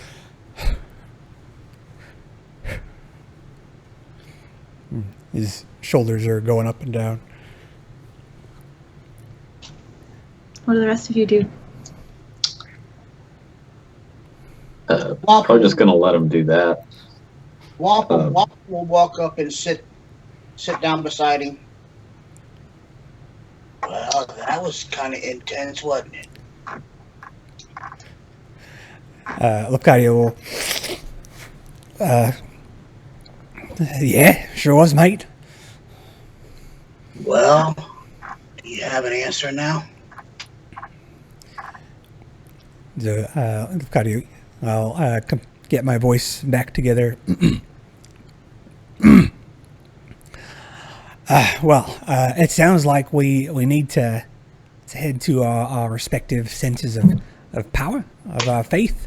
And my understanding is that the way that Nabanian wanted to provide his aid was in person, and he couldn't just do that in any old place. He had to do this at this very sacred place. So perhaps we should all have a bit of a pilgrimage to each of our respective deities, shrines or churches or temples, and just offer a prayer and see if it's answered. So did he give you anything to go on? It sounded pretty confusing to me. I do have this thing, and I'll roll up my sleeve and show. I don't know what it does exactly. I was hoping Kay or Taslin could take a look at it. It looked like something happened to my net as well. So he has perhaps equipped me to fulfill the mission. Kay, are you close enough to hear this conversation? Sure. You're a well-studied individual. You have been religious your entire life. Mm-hmm. If you would like to make either a religion or history check, one of those religion, two? Yeah, I can do that. I got a 31. Nice. 31. Are you sure you're not a bard? No, I'm kidding. So you're hearing this conversation, you're taking in all the information that was just kind of like given to you. Obviously, gods aren't always incredibly straightforward. Sometimes they can be a bit cryptic. And part of that is because the journey of discovery is part of what strengthens you, right? And you're thinking about it in like the journey that you've had and your faith and the changes that have come. And it occurs to you that there are way shrines all over the world. Some of them are very old. Some of them have had generations of belief and prayer poured into them. And all this talk about belief strengthening things kind of makes you feel like the strength of belief, the earnestness of prayer can empower a place and imbue it with power and make it like a focal point for the energy of a being who shouldn't otherwise contact people. It's like the equivalent of like a tear and fade kind of thing, but it's like created, manifested after years of this focused intent prayer in one place. It's not necessarily like something you've actively studied, but putting together all this information, it makes sense that old shrines might be a good place to look for. Would I know the location of any of these nearby shrines, if there are indeed any nearby? Did he study the location of shrines during his like? Probably not up here, because he's from Eltergard and he spent most of his time around there, so he's a little bit farther north than he's super familiar with, really. Okay. If he did study them in that area, it's possibly he might know where some are. Go ahead and make a history check for me. Go history this time. We're looking for that. 8. 8. Judging from the paths or the entities that your friends are all like maybe most closely tied to, and trying to think of like Timora and Morden and the Raven Queen and Denier, and you probably know where a shrine has been created for Denier in the area, or like roughly, but not in such a like, oh, I know it specifically in this particular location, but you would know like, oh, okay, I think that's going to be probably, and let me look at the map, I had this marked.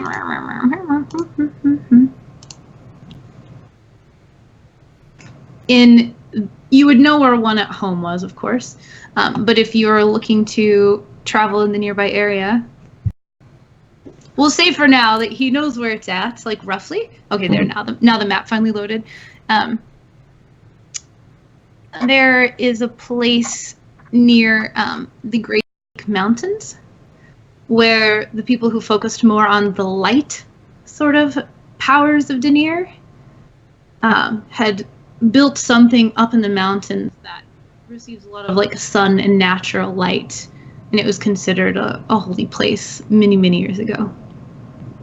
Okay, that's kind of far off from Neverwinter. So Kale not being able to think of anywhere nearby would probably ask other people, probably. And also, he would probably think that, we were just at Denier's most holy site, and we did whatever, we dealt with problems there, so he would probably not really be thinking in those terms right now. That wouldn't be the first thing to come to his mind. Probably the first thing would be, he would walk over to Wampum, or like address Wampum and say, Wampum, do you know what the nearest holy site to Moradin, or do you know where that would be? The last one that I've been to was Marabar. Well, it's not too far. And Nos, what about Timora? That's tricky. Right. I mean, there are the temples that people build, sure, but that's never where luck is required most. Gambling dens. If there's the Grand Dame used to be a thing, but it went out of season like 10 years ago. Jarlaxle might know, honestly. I hate to say it, but I know that he has had his hands in some pies. Well, that would set up a neat path for us. If we were to head back to Neverwinter and then get on the road and go north, we would find ourselves in Luskin, and then we could cut northeast to Mirabar. I mean, there's always Westgate, but I'm sure that's far removed from where we're going, right? We could go there. We have the means to travel very quickly, hopefully, to different locations. I still know the teleportation circle to Luskin. Okay, well, Luskin or Westgate is my, Okay, well then I would say Luskin, unless you're particularly keen on going back home. Do you want to see Westgate? I've never been there. Of course I'd like to see it. I've heard terrible, awful things about it. Of course I'd like to see it. Terrible, beautiful things, yes. It had a reputation in Eltergard. It wasn't terrible, good. beautiful one, I'm sure. What about you, Wampum? Did you want to do? You want to see Westgate? Sure, girl. You've been talking a lot about it. I do talk a lot about it, don't I? I'm sorry. It's a very colorful place. I like it. Let's go see your home, girl. Hassan will turn off his ring of invisibility. I just realized he's still been invisible this entire time. Just a The whole clap. time. And even though you're invisible, you did see the eyes of this giant beast on Yeah. you, of course. But everyone else had no clue where you were. Oh, Tazlin, that's right. You're here. I suppose I had been thinking that it may be, the holiest places for the Raven Queen would be in the Shadowfell somewhere, but do you know of anywhere here on the material plane that her adherents would be particularly attracted to? That's a good question. Would that be something that Taz would know, being as old as he is? And that he's spent time on the material plane? I think it's hundreds of years information. ago? Yeah, it's information he definitely could have come across. Obviously not recently, so you can make either a religion or a history check. All right, I'll make a history check, I guess, because that makes more sense. A 10. A 10. There's one here. There's one on the material plane. Well, that covers a very wide area. In like the current continent, I should say. Like there's one Still, here. All right. It's on Toral. Yeah. Let's narrow it down a little. You don't have any more specifics than that? Kale, do I look like a devout follower of the Raven Queen? Oh, I sense repression. Yeah, you've always struck me as more of a reluctant one, but a follower nonetheless. I don't pay attention to where they are. Things change in the material plane in the blink of an eye. And I've not been here for a long while until I met you. So I have no help for you outside of knowledge of the Shadowfell and where we may find such shrines. Well, where in the Shadowfell do you think would be a good place besides, of course, her home? Evernight, perhaps? Well, we're basically there already, I suppose. So, although it sounds more like the issue was here, right, on the material plane. The issue was that there would be issues with material plane where gods would all of a sudden walk here. Wouldn't go well. That wouldn't be good, I don't think. Yeah, but at the same time, that's who the Lady of Loss is actually systematically targeting. So it may not be a bad idea to at least say howdy and see if we're on the same page. Sure. So I will defer to the rest of you. Would you like to go back to Neverwinter and then swap into Evernight? Or would you like to go be one of the other two options that we have? Well, Lord Firemane, he gifted me with some things, and it's possible that these items will hold a clue as to where we should head. I don't know what is special about this thing on my wrist, and I don't know what he did to my net. Would you mind taking a look? Do you want it identified? Oh, that's right. Kale, you're no longer a knowledge cleric. Yes, Teslin. Well, now that I see, yeah. Well, you don't know that. Right, Kale would say, I'm asking. I could take a look, but I mean, sure, I could take a look. Kale would just say he'll look at it and just make like a generic check of some kind. I don't know. Yeah, make an Arcana check. Would he be able to figure anything out without matching?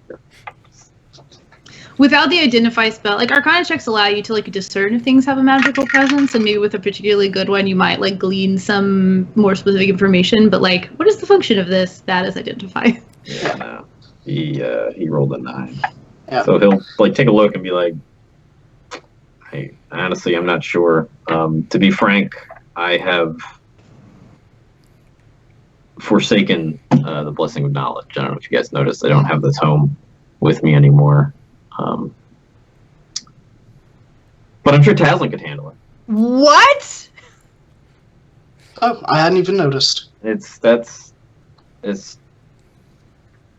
intimated to Zanir that I would prefer to be able to take a more active role in combat and in avenging his loss of divinity. So Well, that doesn't mean you forsook anything. I offered it back to him in exchange for a different suite of abilities. Can you do that? Can you do that? Apparently. Are you asking the tabaxi, like, clinging to your back right now when you're I'm looking asking fucking mother right now. Can you just, like, do that? I don't expect a response, obviously.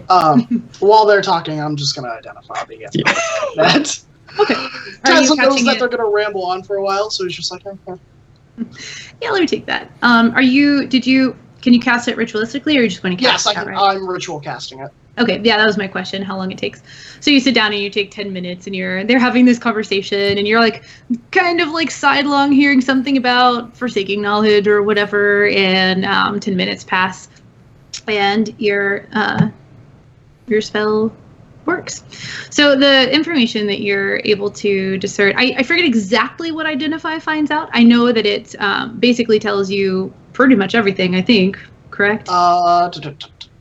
You learn its properties and how to use them, whether it requires attunement, how many charges it has, if any. You learn whether any spells are affecting the item and what they are, and if the item was created by a spell, you learn which spell created it. Difficult to tell which spell created it. That one I will say. It's this item has a sense of protection about it, and there is essentially like a spell stored within it. The spell is called Earthbind. It has a +1 to it, so it'll add 1 to your armor class. And you can once a day cast the spell Earthbind from it, which draws something and prevents it from being able to fly. I will convey as such as I learn that. Well, that's neat. That gives me an idea. I think that's something that would be particularly useful against a shadow dragon type creature. I like what you're saying, Gale. We know where Neverwinter's horde once was, and we know that Neverwinter was acting in service of Shar, our enemy. So let's go kill Neverwinter. I'm up for that. Couldn't hurt. It takes a very strong piece from her chessboard off the game. Can we actually kill that guy? Or is there, like, some kind of fiat? We almost killed him once. What stopped you? He ran. Yeah, he left. Just kind of left. And this one he got the best of us. He needed help doing it, but he got the best of us. And it's, we can. It's 1-1. I say we finish the battle. I agree. We have to function under the presumption that he knows most of our abilities, however. He has had a long time to prepare his He doesn't know revenge. jack shit about me. Yes, and he'll find me a different sort of enemy this time. He's still going to taste dwarf steel. I don't have many spells to face something resistant to necrotic energy. I've seen you shoot lightning and stuff out of your hands. It's true. I have slowly been expanding my arsenal. Bend and Stream, are you down? Come find a shadow dragon? I believe my life has led me down a different path. Wise words. Yeah, that's Wise words. probably fair. Yeah. All right, so first up, Waterdeep then. Or Waterdeep adjacent. Yeah. So I believe we can get there. There's a teleportation circle that we can get there to without incident. Well put. Thank you. Sometimes words escape people, it's okay.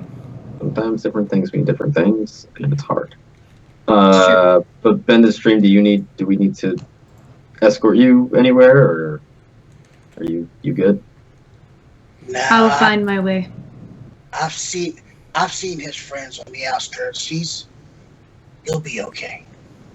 Okay, well, you give me a hug before you leave, because we went through some shit. He's still currently on your back. Oh, all right. Does he I'm just gonna pull him squeeze off, tighter? Put him in front No, of me. well, she put him up there, and she's got his his legs crooked in, so you let him down. Okay. He kind of cat, lands on his feet always sort of thing. And he stands and looks at you and Hey, attaboy, hey! Hey. Yeah, that's good. You give me a good squeeze. and he squeezes back. Tamora says hi. Hello. Timora? That's yes, Timora. Golden goddess of fortune. Yes. Oh Yes. Okay. Yes. She says hi. You want to come up, me? Tazlin starts walking in the general direction they came from. Goodbye. Yeah, he'll come over and kind of he doesn't look like he's uncomfortable by any of this. He's just surprised by it. Okay, sure. And it's I feel like we've shared an experience together. Kind of all right, sure, yeah. And he comes over and gives you a hug. You. And as he does, Wampum, points at the points on his armor. You might not want to do that. Oh, It's the spikes. He's referring to the spikes. yes, I see. Getting a lot of mixed messages here. Yes. And he turns, actually, at this point, he turns back and he looks at Lefcadio. And are you still on the ground, sitting down? Well, with the plan of action, I think I'm getting up and dusting myself off, and getting ready to head off. As I said, I think my life has led me on a different path, and I do not possess the strength that you all have, but there are many here who would help, and if you find yourself in need, we will do our best. Thanks. Stay safe.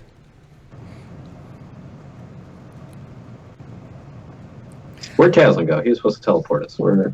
I'm already on the path! Yelling back with the skeletons, clinking behind him through the underbrush, just crackling bones. Skelly boys.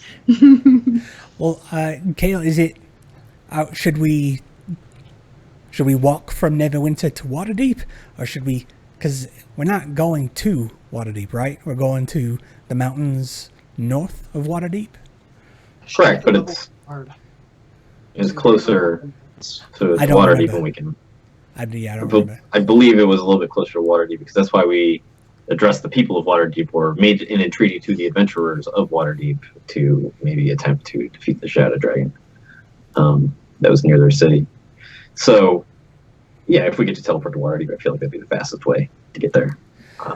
And also, Tazlin, I'm sure, wants to check on his property and stuff like that. Tazlin, you may not recall. I'm a little farther up the trail. Get back over here. We have Give me a minute. The hoppers. Okay. Well, just wait a minute. He's got Yeah. I'm sorry. The hoppers, they gave us use of their teleportation network. So there's 5 or 6 teleportation circles that we are familiar with. And I point at Kale, who probably copied one or more of them down at one point in his books. And said, just use that. We don't have to go crazy. Oh, thank goodness. If we could do that, we could ask the Harpers to teleport us from Neverwinter to Waterdeep. So, you're expecting me to teleport us somewhere, then teleport us to Neverwinter? Then use the Harpers? No, we could walk back to Neverwinter. Oh, perfect, because I really didn't want to do that. Great. So I appreciate your honesty, as ever. You're welcome. Sorry, no. So the plan currently is to head back to Neverwinter and then continue on to Waterdeep? Yep. Via teleportation from the Harpers. Okay. I think that's a good place to wrap it up for today. You have a new direction, a path that you're going to lead yourselves down, and I can prepare. Assassin fights. Assassin fights. Get ready for that Shadow Dragon fight. Ready for the Shadow Dragon fight. Well, thanks everyone for joining us today, and thank you guys. This was wonderful. I had a wonderful time playing with you. You're all fantastic, and I love your role play, and that was great.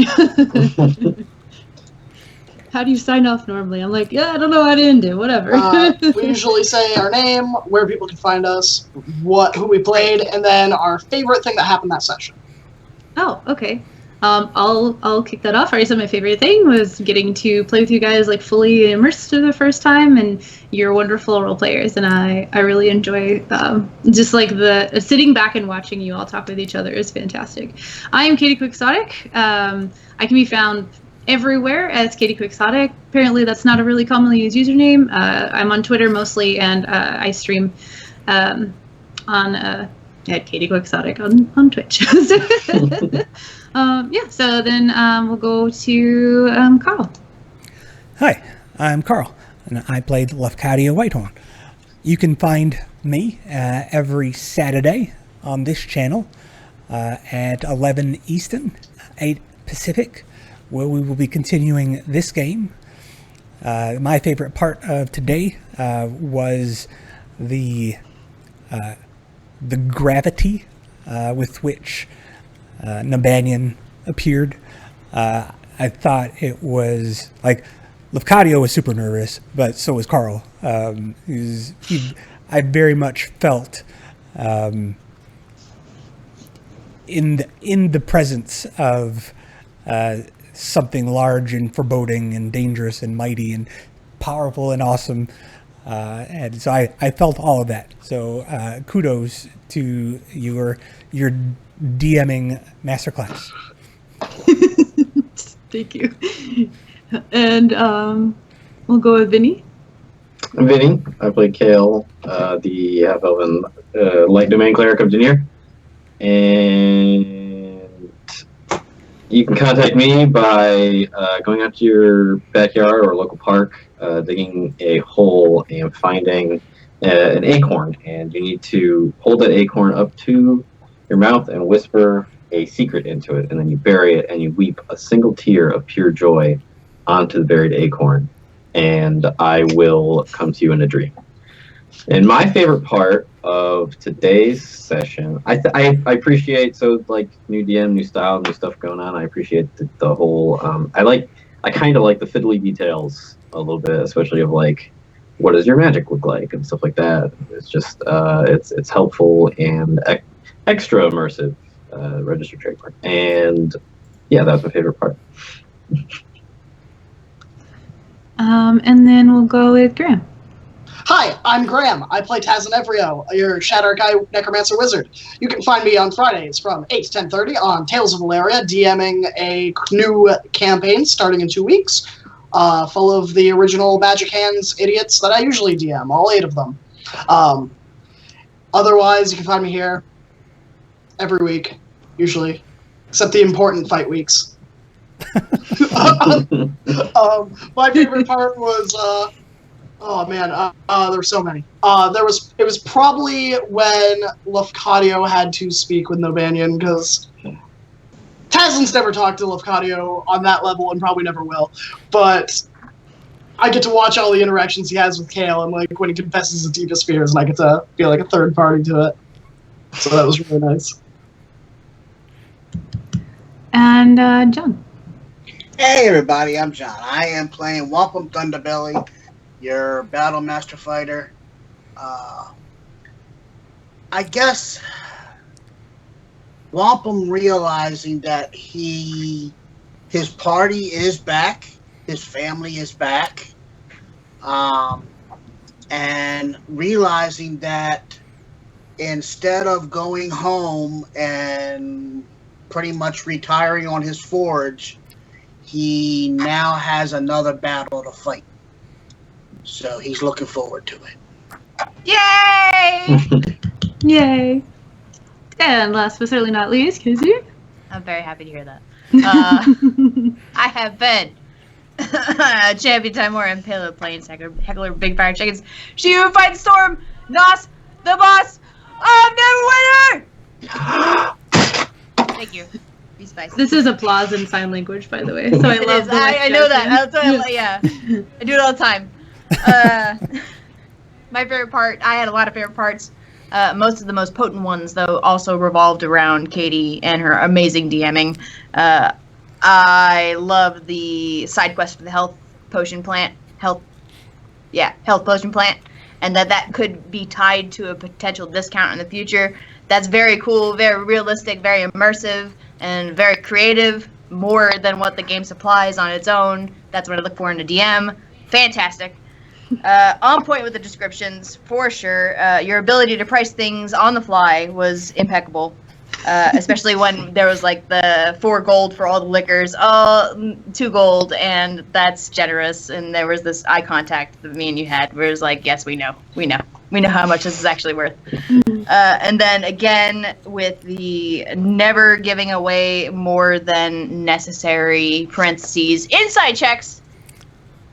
That was really well done. I know that it takes more effort to do it that way, to supply what you pick up off of someone as opposed to saying whether or not you just believe them or you don't believe them. And honestly, I really like if the DM has the tenacity and the resilience to supply that kind of thing so that we as characters can choose whether or not we believe them or not. And you did that incredibly well. Thank you. Mm-hmm. I try not to make choices for you. I noticed that. I try not to do. That's tough because you think that the line's going to be black and white where that is, but you start playing the game and you realize actually lots of gray area here. Yeah. Definitely.